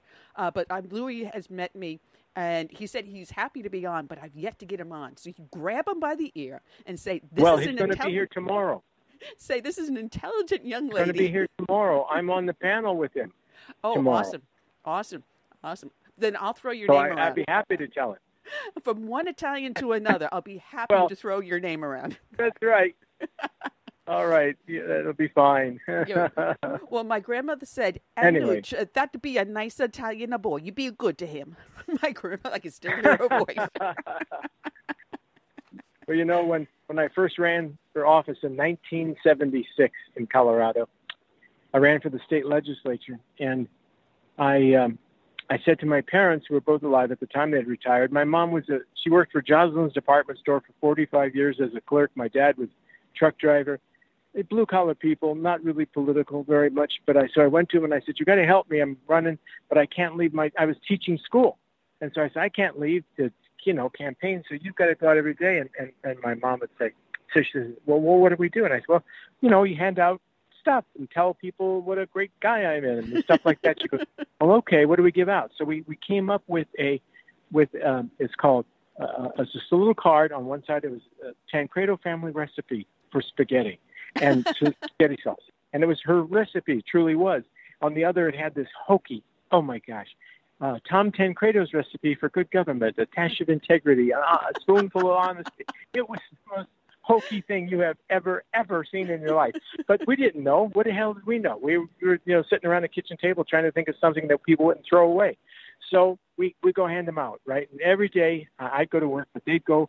My campaign manager was another teacher, and she'd make their little map for them, and they'd go out every day with these cards. And one day my father says to me, "That's it, I quit." I said, "What do you mean you quit? You can't quit." And he says, yeah. He says, every day it's the same thing. He says, I get, we go to our place. I go up my side of the block. I hand out my cards. I look across the street. Your mother's not there. I walk across the street, and I have to walk all the way down to the first house, and there she is, saying, "But he's such a good boy." So I said, Mom, you got to kick it up. Dad's going to, he's going to quit. And she goes, "Well, Tommy, what am I going to do?" She says, "People always go, well, what are all the things he believed in? What do you know?" And she always says, "Honey, I don't know anything about politics, but he's a good boy." And I won. Gee, maybe your mom and my mom came out of the same school. Absolutely. And the first speech I gave as a newly elected state representative, right? I'm so proud. And as I walk off, some guy grabs my arm and he goes, "Who are you? Yeah, who are you?" And I said, "Well, I'm Tom Tancredo. I'm your new state representative." And he goes, "What happened to that older guy I voted for?" Because he had voted for my dad. And, of course, I think everybody else had voted for my mom. And so I said, "Oh, well, they resigned. They gave it to me. I don't know what to tell you." And the funniest thing is, I jar my own stuff, and God bless my grandmother. She showed me how to do all this when I was growing up. So I had jarred 7 quarts of pasta sauce, and I don't call it gravy because when I make it, it's not a gravy; it's a sauce, and you understand the difference, being an Italian. I do. I never even heard of that thing, gravy. I never heard of that all my life until somebody started talking about spaghetti sauce as gravy. No, I've never heard of gravy. Gravy is when you use the meat as a base, or a beef stock, or a chicken stock. Right. That becomes a gravy. But Right. when we do it truly, And I you don't like gravy. You don't do that, because I never know what I'm going to use it for. Because you can use pasta sauce for so many different things. And so my stepson is visiting, so he's always talking about the way my husband, who happens to be Latvian, what do they know about making pasta sauce? So he's always talking about my husband's pasta sauce. So I had made fresh meatballs and the sauce, and I had served the pasta. And he goes, well, it's almost as good as Olive Garden. Oh, Tom, I could have almost strangled him. Oh, brother. Yeah. Well, Those are fighting words. Yeah, absolutely. Anyway, we're talking about the border. And we're talking about actually immigrants. When you think about what our conversation is about the beauty that immigrants can bring to the country if they come in legally, and how they can enrich our society instead of burdening it. You look at what's happening in L.A. and San Francisco and so forth, and they're giving more attention to an illegal immigrant who committed a crime to come here to the United States than to the homeless that are sitting in the streets. And where they say there's something like, I'm going to probably take a number off the top of my head, something like about 500,000 right now in one area of California. That is a tremendous number, and yet we worry more about someone committing a crime and pandering to them than to someone that really needs our help, whether it's for mental illness, PTSD, or just an economic circumstance. Our own citizens we're not paying attention to. Where is the logic of this, Tom? There's no logic, because it's got nothing to do with logic. It's got everything to do with the war on America. It is a war on the America that the founders put together. It is a war on the America that you and I love. And the left is using immigration. We just dropped him. Hello? Oh, no. Hello? Curtis, are you with me? Or did I drop? Curtis? Hello? I am with you. Can you hear me? I hear both Can you hear of you, me? but Okay.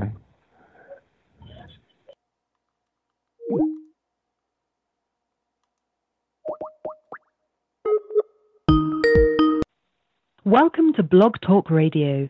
Please enter your host PIN. When finished, press the pound key.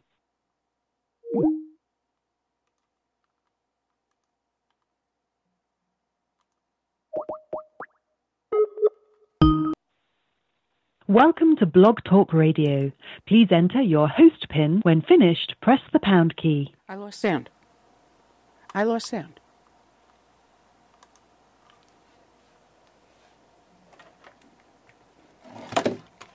I'm sorry, but I did not hear you press at least 4 digits of your PIN number.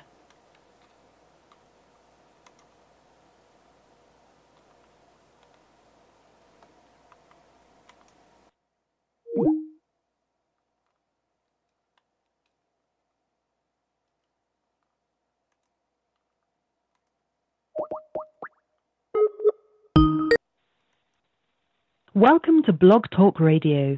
Please enter your host PIN. When finished, press the pound key.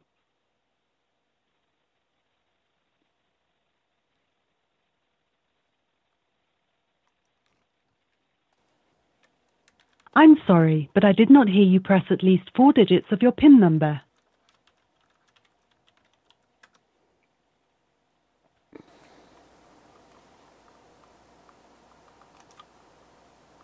I'm sorry, but I did not hear you press at least 4 digits of your PIN number.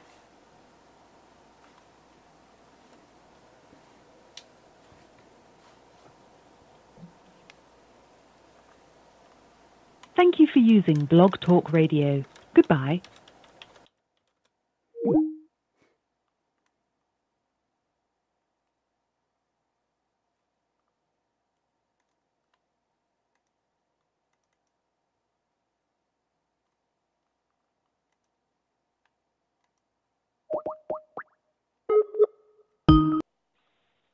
Welcome to Blog Talk Radio. Please enter your host PIN. When finished, press the pound key.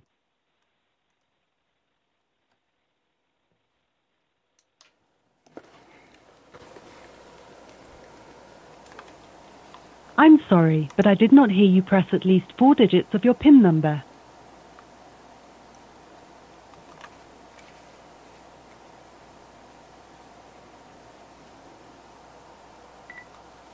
I'm sorry, but I did not hear you press at least 4 digits of your PIN number.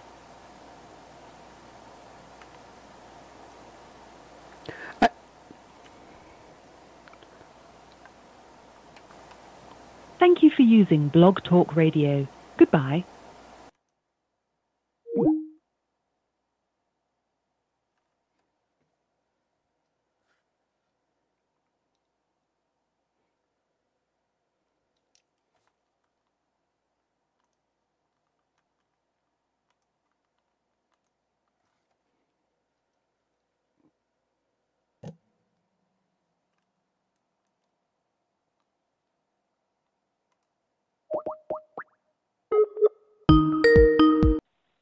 Welcome to Blog Talk Radio. Please enter your host PIN. When finished, press the pound key.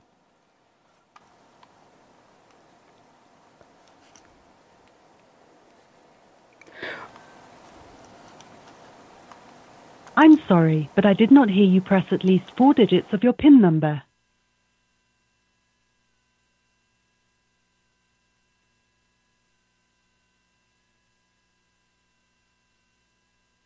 I'm sorry, but I did not hear you press at least 4 digits of your PIN number.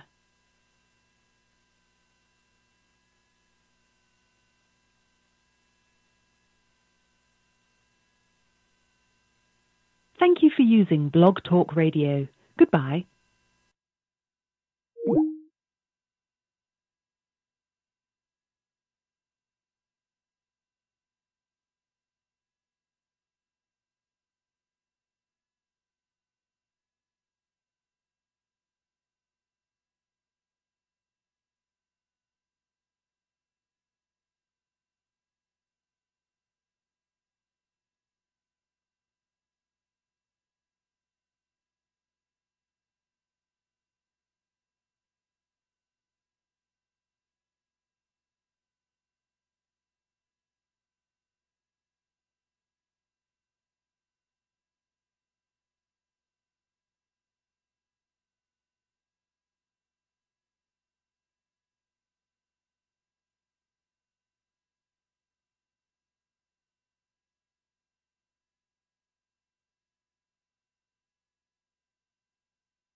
Welcome to Blog Talk Radio. Please enter your host PIN. When finished, press the pound key.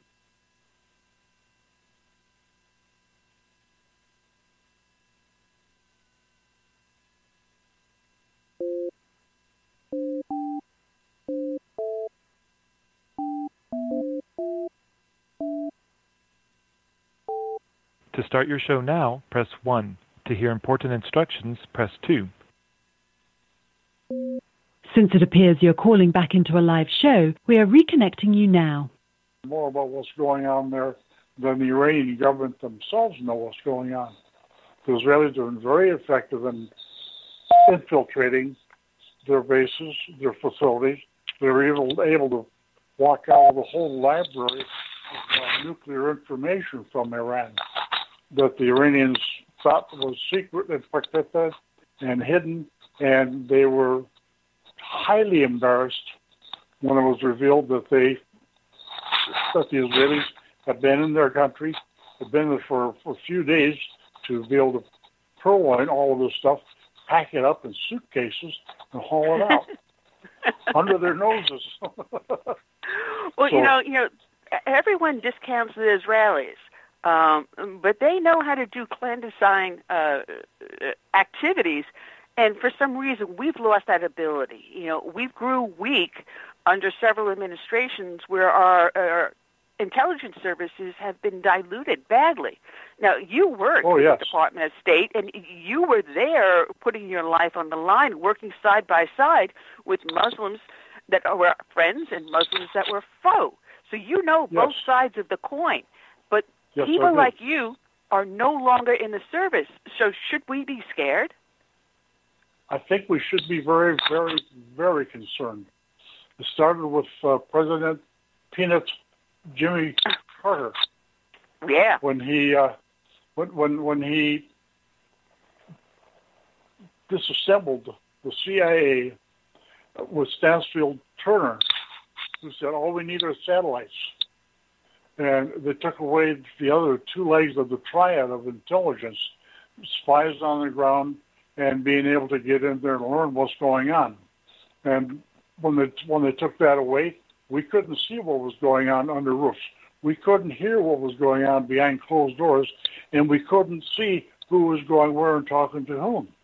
So therefore, the crippling of our intelligence apparatus started under Jimmy Carter, and it has continued under a couple of other presidents, so we have been able to recover a lot of that.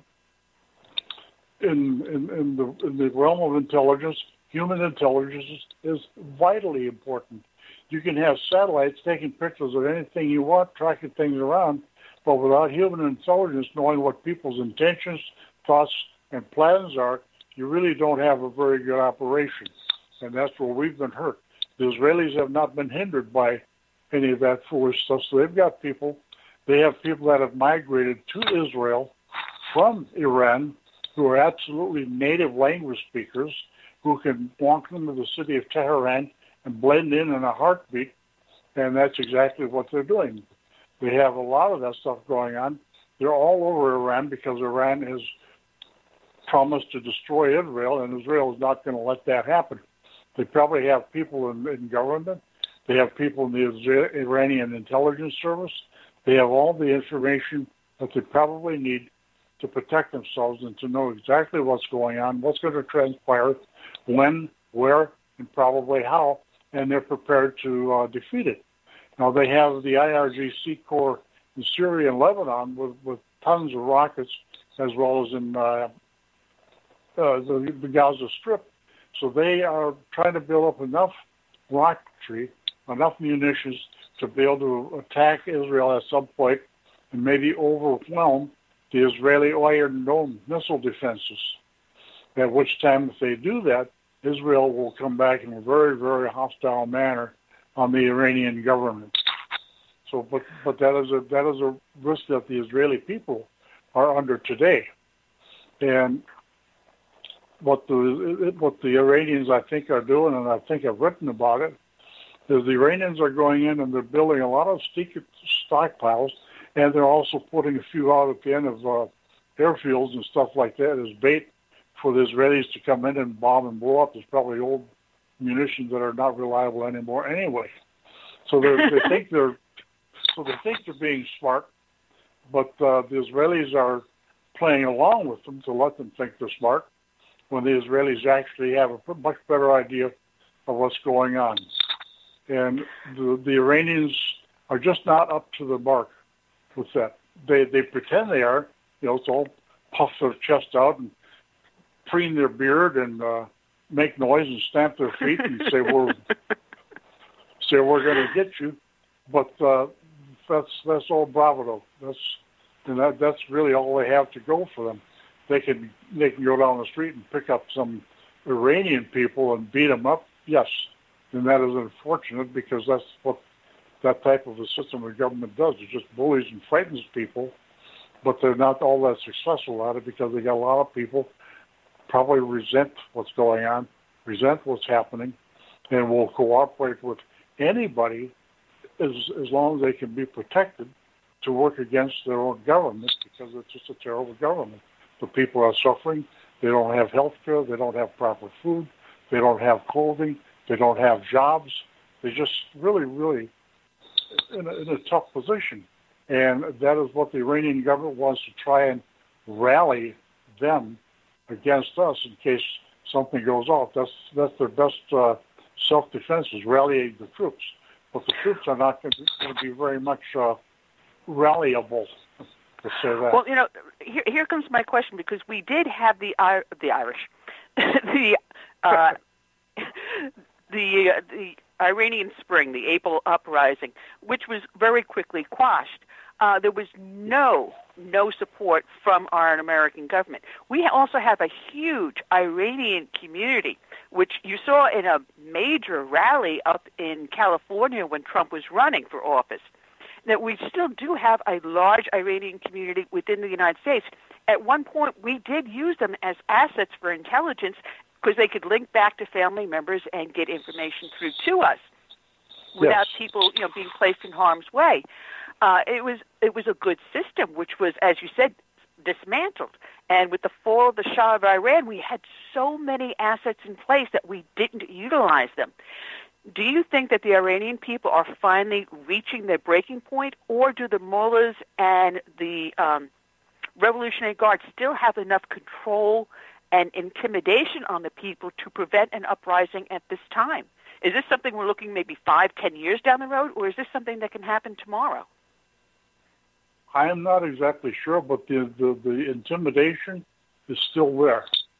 We have to remember that when the Ayatollah took over Iran, the CIA had blundered and left a bunch of files in the American embassy showing the names and locations of everybody that they had had contact with and who had been working with them.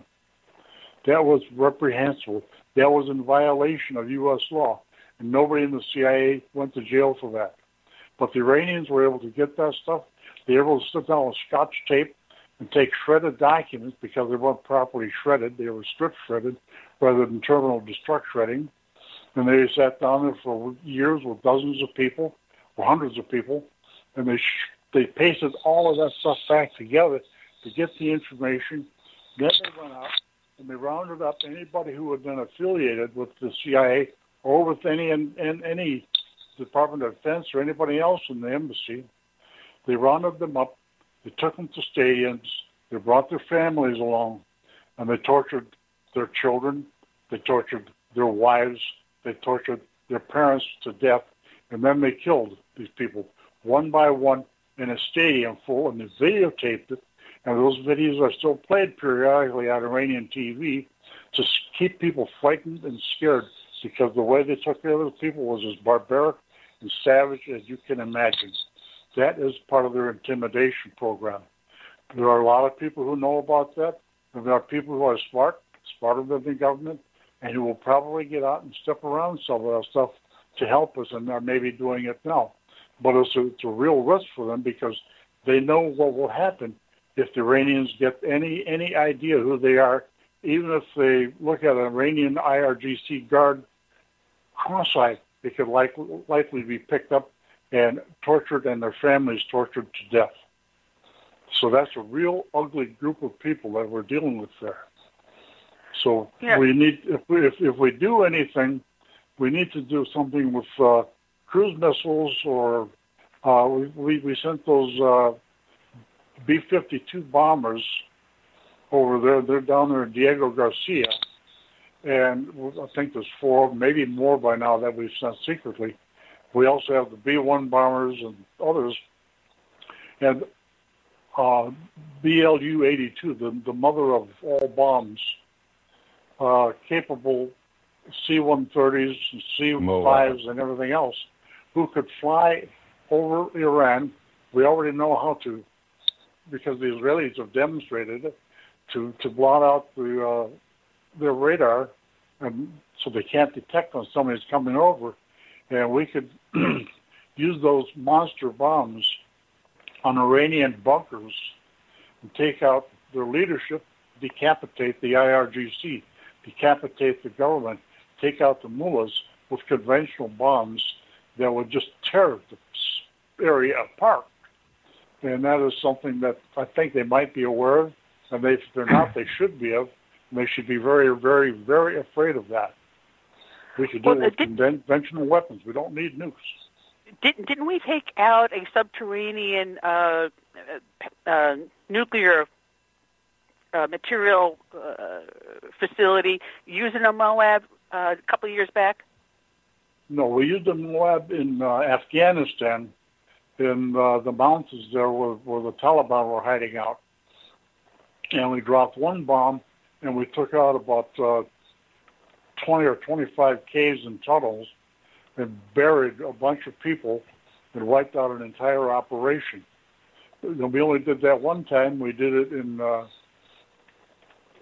I think, eastern Afghanistan, and it was very, very effective, and it did a lot for us. I don't know why we're not doing it more, except that the Taliban are smart enough to not gather together in large groups anymore. They all keep spread out.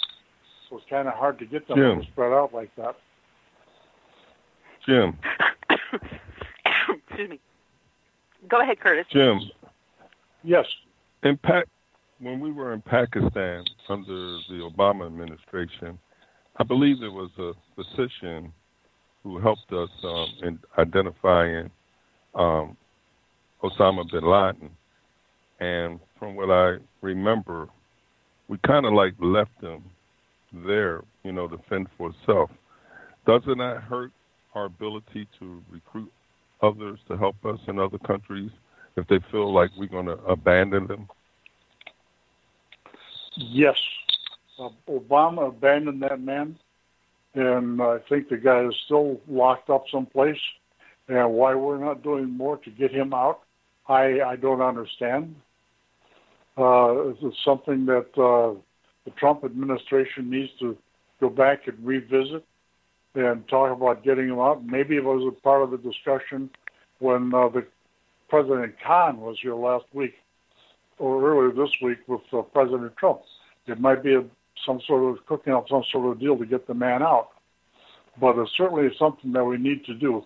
Abandoning an asset as important and as valuable as he has been for us is just unconscionable. Someone in the chat room, moving, made a funny joke saying 10 million cans of Spam and pineapple dropped on Iran will change Iran forever. That's one way to get rid of our surplus Spam. Oh, man. It's an interesting situation over there because, like you said, we had a visit from our Iranian leader here, and, it seemed like everything was hunky-dory, but when they turn around and then launch a mid-range missile test, it makes you wonder just who is running the show over there. And, there were questions as to how much influence the Iranian Revolutionary Guard have on the situation with the mullahs. Is there a power struggle between the two, or are they cooperating? Because I still don't fully understand the dynamics over there. You understand it better than I do. The mullahs are in charge politically. The IRGC is in charge militarily, and that includes the police. There may be conflicts between them, but they're not bubbling up to the surface. they're both stuck on. Let's put it this way: they're both stuck on that rock together, and they're kind of isolated. Even though they're trying to work around and isolate Israel, they've got a problem with Saudi Arabia. They've got a problem with their adventure in Yemen, where they're not faring all that well. And they are doing things in Afghanistan that are not winning very much for them. So they're meddling in other countries. Of course, they're one of the number one terrorist country in the world, financiers, but with the money cut off, so to speak, with Obama not available to send them plane loads of cash anymore, a lot of these things are not following through. So they don't have the money to do what they're doing. They were financing billions of dollars for Islamic terrorists in Nigeria. That has all withered on the vine. So they are having to pull back in a couple of areas, and that is one of our advantages, because they don't have the money to do what they want to do. They can still buy their own cognac, and I'm sure they do. Even, they're not supposed to drink alcohol. That's a fallacy. I have too much experience with that. Now, our embargo on their oil and our sanctions against them, how much is it really hurting them? Is this why they're going after the tankers coming through, just to try to reclaim their profit on the oil industry? The embargo on them is hurting them badly. They're going after other tankers to try and disrupt the flow for their neighbors and cause their neighbors trouble. That's just because they're being nasty. We have to understand one thing that's very, very fundamental, is that they've got the Shia Muslims and you have the Sunni Muslims. And when the 12th caliph, after Muhammad was assassinated, that was the establishment of the Shia. And the Shia and the Sunnis have been after each other, killing each other, butchering each other for 1,200 years. And that's not going to stop. They will not play nice. The only time they will do anything nice with each other is if they're going after the infidel. So if we support the Saudis against them, they will not team up with the Iranians to come after us. So we're playing one side against the other, and right now we are on the winning side. And that is really driving the mullahs crazy, because they know that we know what we're doing. Absolutely. And I just want to mention that some people are trying to listen in on Facebook. They're having a problem with the sound. I can't do anything about that while I'm in mid-show, but we do have sound on Blog Talk and SHR Media, so I'll have to worry about mixing this later on. There's so much that we don't know about these situations, and you had mentioned about Takia and Kittim, and here we have it here in our United States, in our House of Representatives. Shall I mention the squad, specifically Ilhan Omar? And what a whole show you can do about this one woman, about what's coming out about her true background, and that her last name really isn't Omar. It may be something else. There's a lot of interesting stuff that's coming out about that. But do you think we would ever see the impeachment of a sitting member of the House of Representatives? Well, we have problems with too many liberal judges who want to employ Sharia law in American courts. And under Sharia law, marrying your brother is not a crime. Okay, so she's trying to impose the Sharia law, and she's using Sharia jurisprudence every chance she gets, and that's what she's talking from Sharia, from the point of Sharia. She doesn't respect our Constitution. She doesn't respect our laws. She has no respect for the United States government or anything else. She is there with an agenda, and her agenda is to cause as much trouble and as much heartache and disruption as she can. And she's having some success with it, because we have a media that will play to her will dance to her tune, I guess.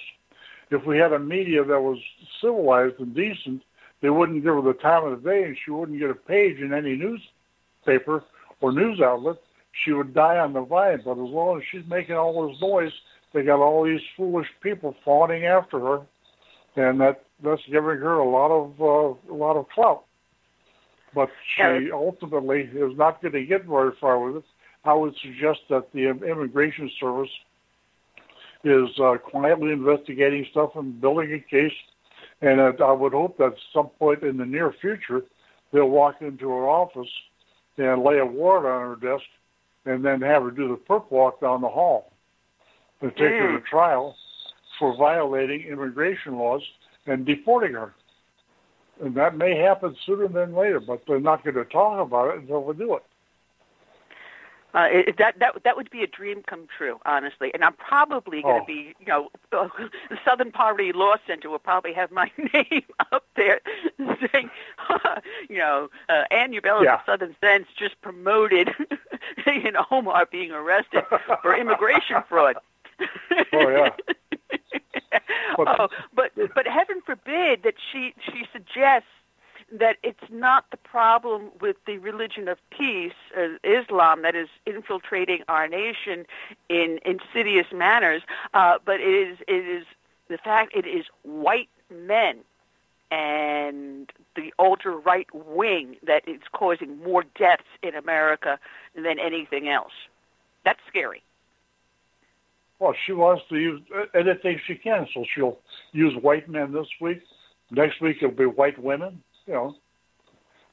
or people who have an accent that's not from Africa, or whatever she's going to use. She's going to use anything she can, and she keeps changing the tune to keep the press and everybody dancing. And that's where she's being very clever, because every time she opens her mouth, she comes up with a new outrage. So she's not going to be pursuing one thing day in and day out, day in and day out.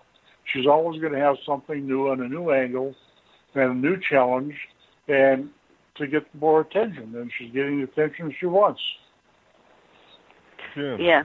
I got a question for you. Go ahead, Curtis. I watched this fiasco on television yesterday. I think it was yesterday with Mueller. Yes, it was yesterday. Yeah. I get the impression that he really wasn't totally involved with the investigation. He seemed clueless at times. What are your thoughts on that? I'm afraid that they picked him out to use him as a figurehead. What they did, in fact, have other people run the investigation, and it's very apparent by one of the things I think that he didn't even know about the fusion GPS involvement in the whole thing. He was stymied when they asked him questions about that. So unfortunately, they used him, and I feel sorry for him. He's an ex-Marine. He's been used and abused, and that's what it appears like. So that's pretty sad. And of course, you had a couple of the Democrats who were really championing him, and they brought him out there for the dog and pony show, and the pony fell on its keister. I'm laughing, but it was really, really a sad thing. Fusion GPS was front page news. It was pathetic. But I mean, even New York Times wrote about Fusion GPS at one point in time. The Washington Post wrote about it at one point in time. Whether they supported it or not, I'm not going to say, but even they wrote about it and knew about Fusion GPS. So why, as the special prosecutor in this case, he was completely unaware of something as important as that? It begs to... I'm trying to think of the correct word because I'm absolutely stunned. Well, maybe he sequestered himself for the investigation. Put himself in sequester. Yeah. Well, I saw something someplace this morning when I was going over my email real quick that one of his main projects when he was in the office was to make sure the timer on the microwave was working right. Poor guy. Well, I'm going to try to get Louisiana State Senator John Milkovich back on because he wrote the book about Robert Mueller, a very, very eye-opening book, and a lot of things he wrote about were things I remember him investigating, and it seems that Mueller's forte was in saying he's doing an investigation and yet doing a more of a cover-up. So I'm wondering how much, because if you notice, every time there was a question asked, he always asked them to repeat it. Now, you got to remember, these members of Congress have a 5-minute time frame in which to ask their questions. And when the buzzer rings, you're off. So I think he was delaying and preventing a lot of people from asking more questions than they really did. I don't think he was as dumb as you think. I think he was using it as a stall tactic. He knows more than he wanted to say, honestly. I don't know, Jim. What was your impression? Well, he had promised to stay within the confines of the report, and the fact came out that he doesn't know much about the report. He didn't go beyond that. So he may have just gone into the play stupid and cover his backside, which could be the way it is, or he just went in there because he's been a patsy. And the Democrats in the Congress were not as well tuned in or knowledgeable about what had been going on than they thought they did. That's why Nadler and a couple of others were just so outraged and so confused with that they couldn't even hold a coherent press conference after the meeting was over. They had to wait a few hours to get their music together, you know. So I've winced at some of the things that went on there. The guy's a decorated, combat wounded Marine who has done some fantastic things for our country, but just like some others, he's kind of lost it as the age has stuck up on him, and that's sad. Well, you were accustomed to the Washington mentality, having been around it. I'm wondering if the Washington mentality finally seeped into him. He forgot what it was, his oath as a Marine, and what his service as a Marine meant to the country, and just fell into the Washington groupthink that we have here. I'm wondering if he got lulled through age and just passivity to go with the flow rather than upholding his oath. That could be well it, yes. It's a shame, especially when you see that the 18 Marines that were arrested over in California, and I got to say, they came out of First Mardiv, and First Mardiv's sister company is in Garden City, New York, where my husband served. He served under First Mardiv, 2nd Battalion, 25th Marines, my ex-husband, I should say, not current husband, yes. Ex-husband. Well, Camp where Pendleton is just a few miles from my house. Yeah. And, my son served there a few years ago with the 1st Recon Battalion. And, so there's a lot of wonderful Marines, but all the time, any service, you're going to get some bad apples. And apparently got a team of bad apples probably got taken in on business to Tijuana. And they not young guys, not too bright. That's what the Marines want. They want guys that'll charge into the mouth of a cannon, not think about it. And these guys fell into a trap, and they are going to suffer a very serious consequence from it. Absolutely. Now, I see some numbers in the studio. If it's our next guest, Anna, please press 1. That way I can say that you are my next guest, because the phone number you're calling from is not familiar to me, because I'm looking for one different number and it's coming up different. Anyway, I didn't mean to interrupt. But, there's also something we were talking about, is about the dilution of not only just our security services, but of our military over the last couple of decades, where now they're recruiting people that in the past would have been rejected in the military service. I saw it in the NYPD. People that normally would have been rejected were being accepted. So they're lowering the standards, but what happens is you end up with a substandard Marine, soldier, sailor, Coast Guard. You're ending up with a substandard person coming in. What happened to upholding the standards?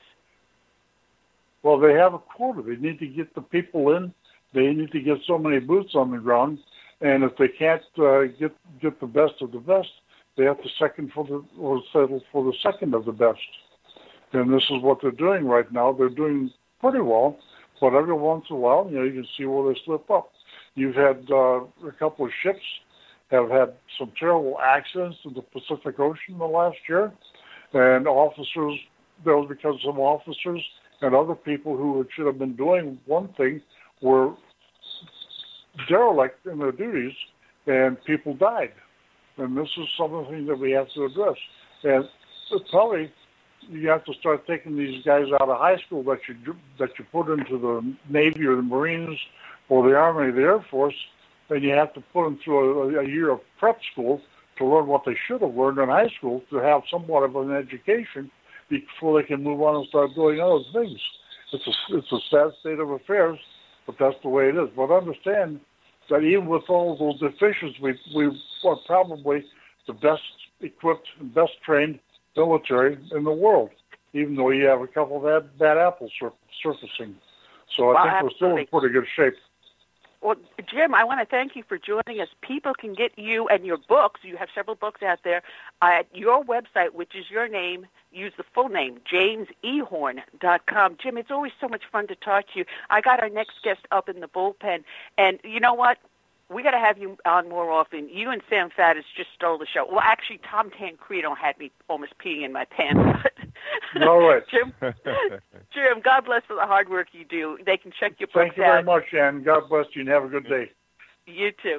All right, let's bring our next victim up on the bullpen here if our computer is going to cooperate. And I should have Anna Polina also calling from the Wall Symposium. Good afternoon, Anna. How are you doing down there? I'm okay. How are you doing? Oh, absolutely fine. I was saying we had Tom Tancredo on before, and he had me almost peeing in my pants here. But tell us, what's going on down there? Who's up there? So we actually had an incredible event. They surprised us at around 11 o'clock. Don Jr. and Kimberly G. came out and really just kind of connected with on issues that, why the wall is so important. What people are forgetting is that on both sides of the border, mind you, we are on the other side of Juarez. So Juarez in itself is a very, very dangerous city in Mexico. But, from their perspective, really about Don Jr.'s history, him growing up and like what his family had to go through, his, own mother being an immigrant herself. And, connecting just real on a personal level, right? Not even just data driven, but telling these stories, hearing what's going on from the people that live down here, people that have family in Juarez, and really how this is impacting not only the people of the United States, but the people of Mexico. So it's been pretty incredible. The actual Wall Symposium, they actually brought out my entire team. So we had a ton of, independent, conservative, Hispanic activists, and that's so important right now because what we're seeing is that, what the left is doing is they're trying to say that if you are indeed anything that is not a minority, that you are racist, even though minorities share the same viewpoints as, the rest of America on the whole wall, because we understand and it's directly impacting our communities, whether we are Hispanic or Black. So it's just been really incredible to kind of see people coming together. But I did hear one thing, that the local news media in the area didn't want to cover the event. And I thought that was really interesting because we know that Veronica Escobar and Beto O'Rourke, that these are their congressional districts, and they didn't want to draw attention to really the trafficking aspect, the cartel activity, or any what the law enforcement and Border Patrol agents had to say. So in a way to get around that, the Wall Symposium brought us out to really cover it as independent activists and journalists. And so that's what we've been doing for the last couple of days. Well, I didn't know about this until I got an email from, who was it I got? From Hudak that sent me the information on it, and that's when I jumped on. I got a hold of you. I got a hold of Tom Tancredo, and I said, whoa, no, we got to get this out because this is one of the issues we do cover on the show often. And the human trafficking is not being spoken about it, yet you just had 18 Marines arrested in Camp Pendleton for assisting in the trafficking. So which means they crossed over the border and bring them back illegally. And they were actually getting payment for it. But then it's like you have the human trafficking aspect, you have the actual violence that's taking place on the Juarez side because of the territories, right, and fighting among the cartels over the trafficking routes into the U.S. And then in addition, you have the people that are coming here that might not necessarily be bad people. A lot of them aren't even Mexicans anymore. They're coming from Guatemala, South America, really even south past Mexico. But then you have the exploitation of labor, right? So there's so many correlated issues, but they won't give us a platform. I mean, I've tried so hard. And, sometimes I manage to get a good producer who's like, okay, like I'll, have you on, give you the platform to talk on this. But the mainstream media is controlled by people who have very deep pockets in the DNC. So it's really hard because they know that if this information was to get out to the Hispanic American demographic, which we're doing, and we're doing it in Spanish and English, but if they're trying to suppress it so hard because they realize that people that have been maybe even generationally Democrat, once they hear this, they're like, we're not going to vote Democrat anymore. And really, this isn't even a partisan issue. Like, I don't care if you're Democrat or Republican, you should be voting for this because not only is it our national security, but it is literally a humanitarian issue affecting both sides. Yeah, it is. And we've talked about human trafficking, but what about the drugs and the sex trafficking that's coming across? Yeah. And also the importation of more MS-13.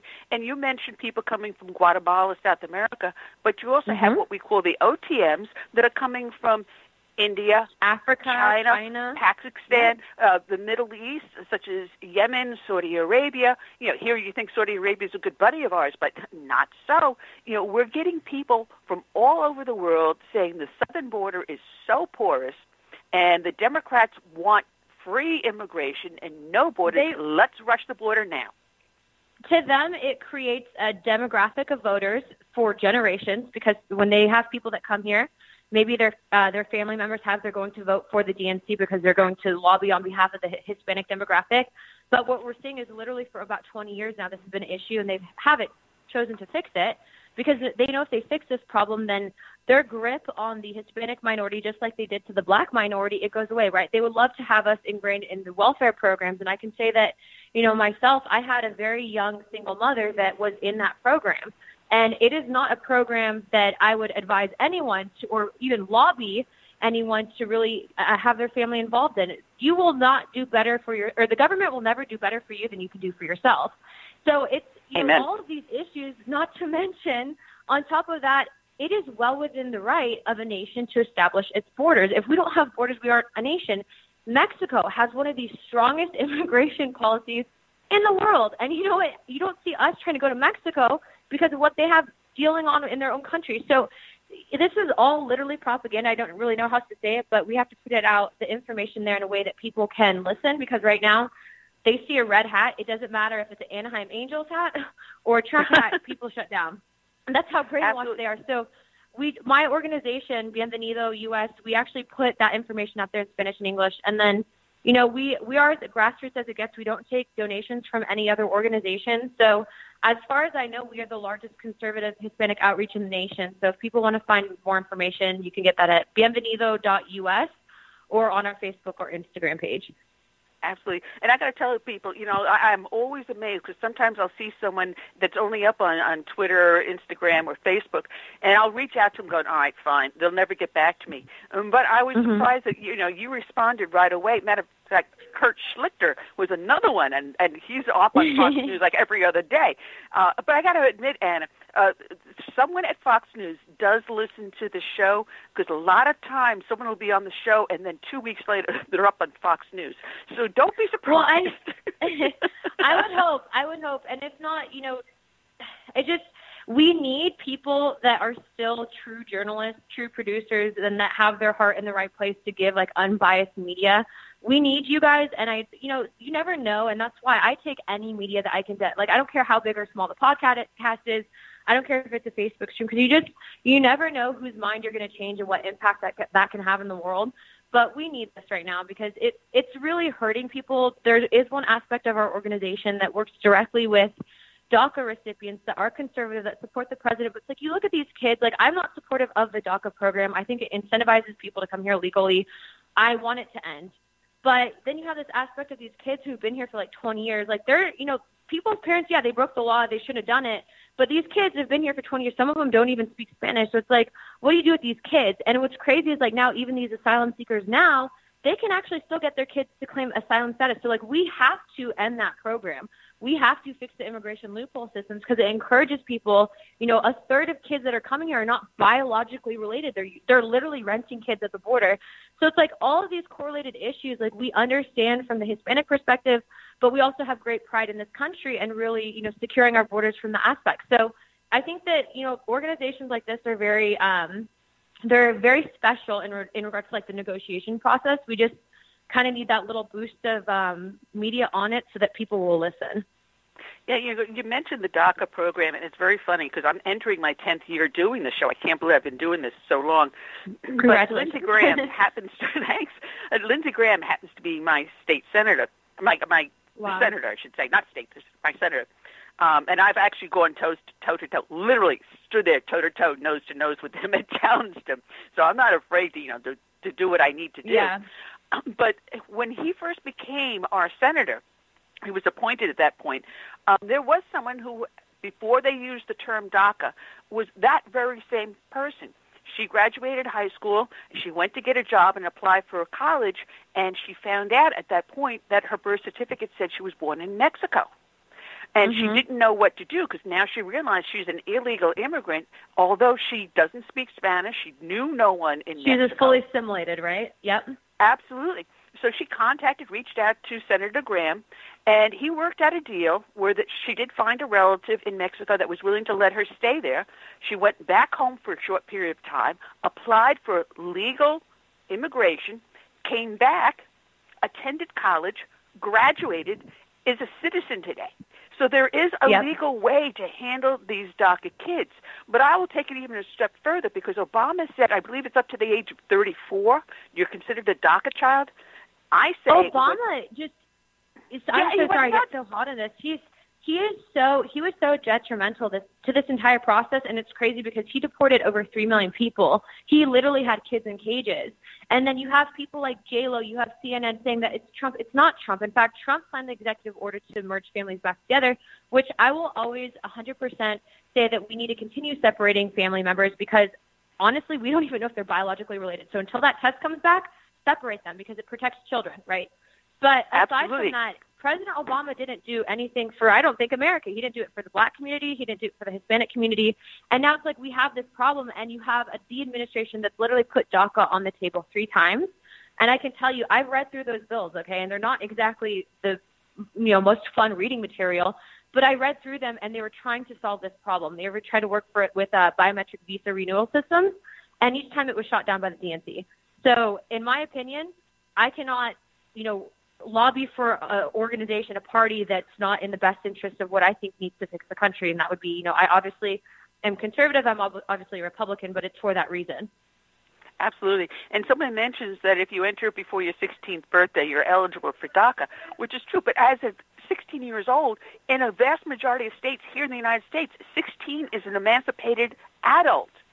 And in most countries, which like Mexico, you're 13, you're an emancipated adult at that point. And I will take it even further where I was starting to say is that DACA went so far where he had up to the age of 34. To me, where this young lady figured out at the age of 18 she was here illegally, if you haven't figured that out and you're 34 years old and you still don't know, there's something wrong with this picture. By the time you're 20, you should know. If you're even applying for a job, but it's like, I met Senator Lindsey Graham when Bienvenido actually went to the Capitol, and he, took time out of his day. He's like, you know what, you guys are organizations. He's like, I hope that you guys continue to do what you're doing because you guys are really the future of this nation. And he's right. It's independent thinkers coming together to fight for a common good, common cause being the Constitution of the United States of America, regardless of their skin tone and the countries that our families were born from, right? So I just hope that, we can continue to work together. This organization independently funded the wall, right? The Wall-a-thon. That's incredible. This was literally a solution that government could not fix, that private citizens came together on private land to build in one of the most dangerous sectors really in the United States in regards to the immigration areas and the crossings, and they did it, and they completed it in a week. So if that doesn't blow your mind, I don't know what will. Yeah, we've had a couple of people from We Build the Wall .us on the show, and like I said, Tom Tancredo was on here earlier. Did you get to meet him yet? I have not, and in fact, it was so crazy after Don Jr. spoke that And it actually just hit 100. So I know a couple of people actually ended up in the ER getting IVs because it's been so hot. But I'm definitely going to be out there, and I'll be speaking tomorrow, so hopefully I can catch him then. Well, then give him a shout out, because if you're speaking tomorrow, I think he's also speaking tomorrow, saying, "Hey, Tom, Annie said hi." I definitely will. You know, you do such fantastic work. And when I was reading about Benvenuto, I was saying, all right, fine, what is this? What are we getting into? Because you do have it down as apolitical. But as I was reading it, you did it in such a manner that it was so unifying. And I thought it was so great. And the great thing about it is you say you don't have to be Latino to join. You can be anyone. Because the United States of America is a melting pot. It is not a multicultural nation. Yes. That, and the way we frame that is, so in Spanish, bienvenido means welcome. And the reason why we did that is because we realized, you know, as much as it's hilarious to watch videos of, like, people being triggered, at the end of the day, like, these people are being triggered because they're receiving misinformation, and they're still American citizens. So, like, I was alive during 9/11. I'm a United States Air Force veteran. So where I come at this is that, like, what can I do to really change how people think and to learn to really talk to one another again? And so when I, you know, met with Abraham, who's our founder, and, you know, the RNHA, and really some people kind of talking to them to figure out how, you know, the messaging was lost in translation with the Hispanic demographic, we figured it was key in, like, how we presented it. And that is genuinely every single person in that organization, that is what we believe. And so because of that, we've actually had a lot of people that you wouldn't typically expect. You know, they will say, had it not been for your messaging, I probably wouldn't have listened. But because you guys are respectful about it, like, we gave it a chance and it changed our minds. So that's basically kind of been a blessing because it's helping the nation. Well, I kind of like equate you to the Latino version of Brandon Strucker's Walk Away. Yeah, he hit a nerve. He hit a nerve, and you're doing the same thing. You're hitting that nerve where people in their hearts know something's wrong. And maybe they can't exactly put their finger on it, but when you give a voice to it and you can actually put the words out there that people can start to understand, it changes people's, not just the minds, it changes their hearts. And you need the mind to change. You need the heart to change first. Yeah, we all tell our stories. We are, you know, we don't pretend to be something that we're not. Some of us come from all different ranges of, you know, socioeconomic class and whatnot. We aren't afraid of owning, like, our roots and kind of telling the stories as to why we believe, you know, for example, the welfare system is not in the best interest of any community, especially the Hispanic community, or, you know, those of us that have stories of immigration. I mean, we share all of those things, and that's really been key in this movement. And it's crazy because when I kind of stood up, I realized at that point in time, and, like, now I am the biggest voice for the conservative Hispanic outreach in the nation. And I never thought that even just by me, like, standing up for, like, my values, that I would take that role. But because I have, you know, I remember, you know, it's not just one person's fight. It's not just about, like, being the star of the show. You need to it really help everyone stand up, because if we lose this nation, I mean, what's the point of having, you know, 1.2 million followers on Instagram if, like, we're in a socialist country? No one's winning, you know. So that's something that we all work together. We really do have this family and culture, I guess, tied to that aspect. But it's been an incredible process, and, you know, you have met some really great people on the way who I know will be my friends for the rest of my life. Oh, great. I'm looking at the clock. I mean, this show has gone so fast, Curtis. We're down to like 8.5 minutes. I mean, I had all these questions to ask you, and Anna, I'm going to have to get you on for more than just a few minutes, give you a larger segment.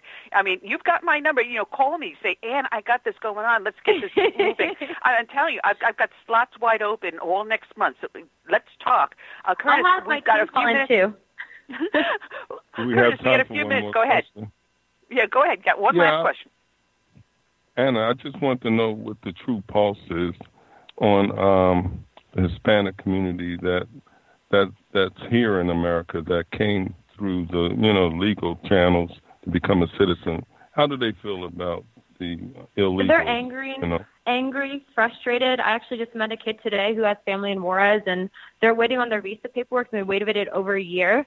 And it's not fair because a lot of these people are trying to do it the right way, you know, and they're in areas that aren't exactly safe, but they understand what happens when they do it the wrong way. And so it's, for us, the way that we look at it, it's like, why are these people being given preference over people that would be willing to come here the right way? And I can say this, I've had family members that came here legally, and my own grandmother came here the right way, but her brothers did not. And so to hear what their opinions are and why they hate this president, it's like, but you guys broke the law. You guys willingly did something to benefit yourself, and it's selfish.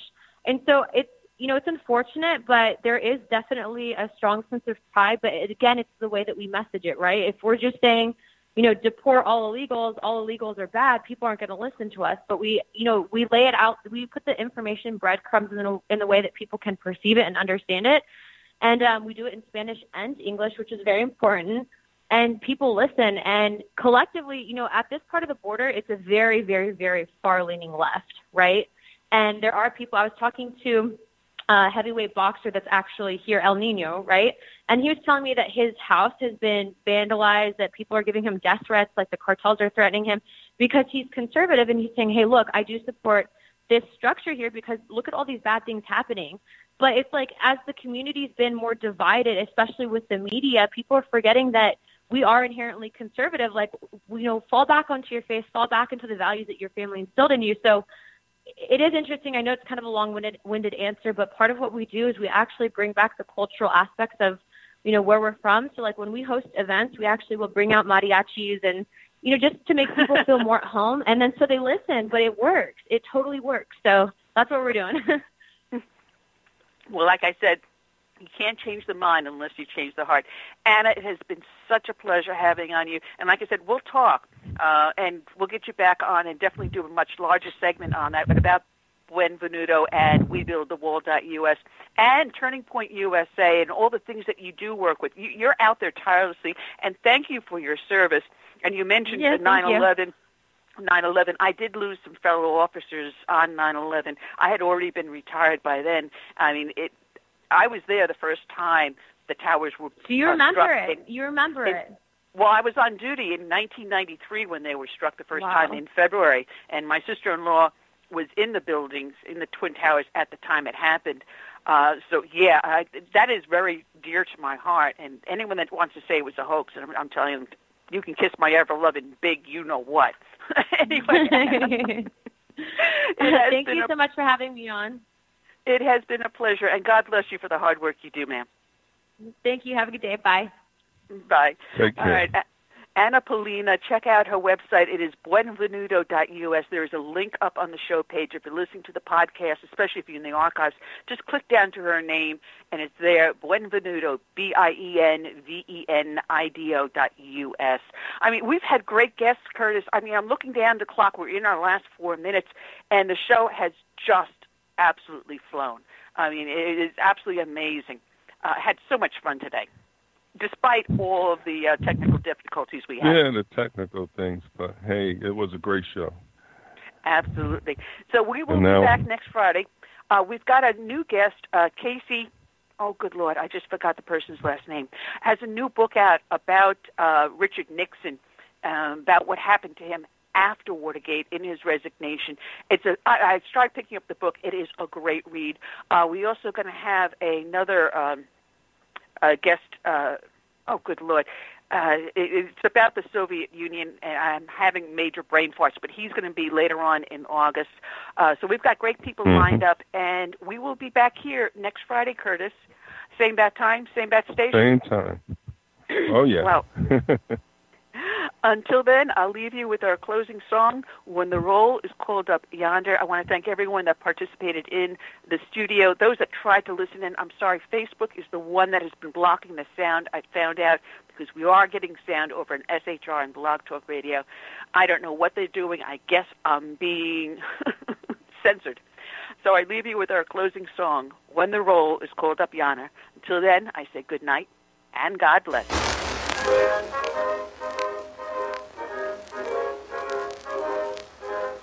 Come on, here we go.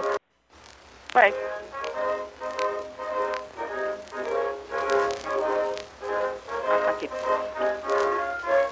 You hear anything, Curtis? Nothing, and I can't write anything in the chat. I'm stuck at frozen. Huh. All right, well, then we're just going to have to leave the show with that. I guess we're just going to close the show off a few minutes early. I don't know what is going on because my soundboard is showing that it's oh, you know what? Skype has got me knocked off. So that is probably why I'm trying to play the music from the other computer. There we go. Oh, there we go. Dang, they're driving me nuts. Until then, folks. Good night and God bless. All right.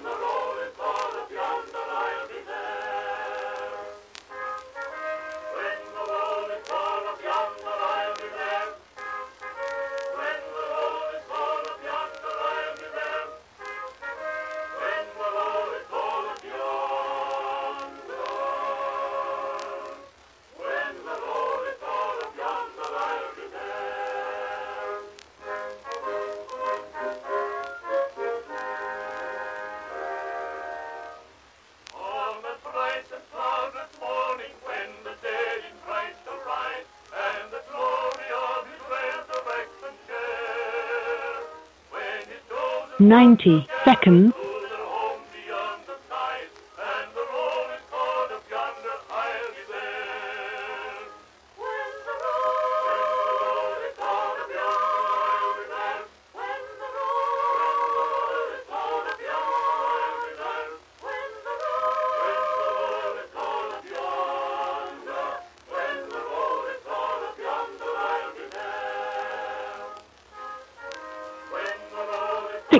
Seconds.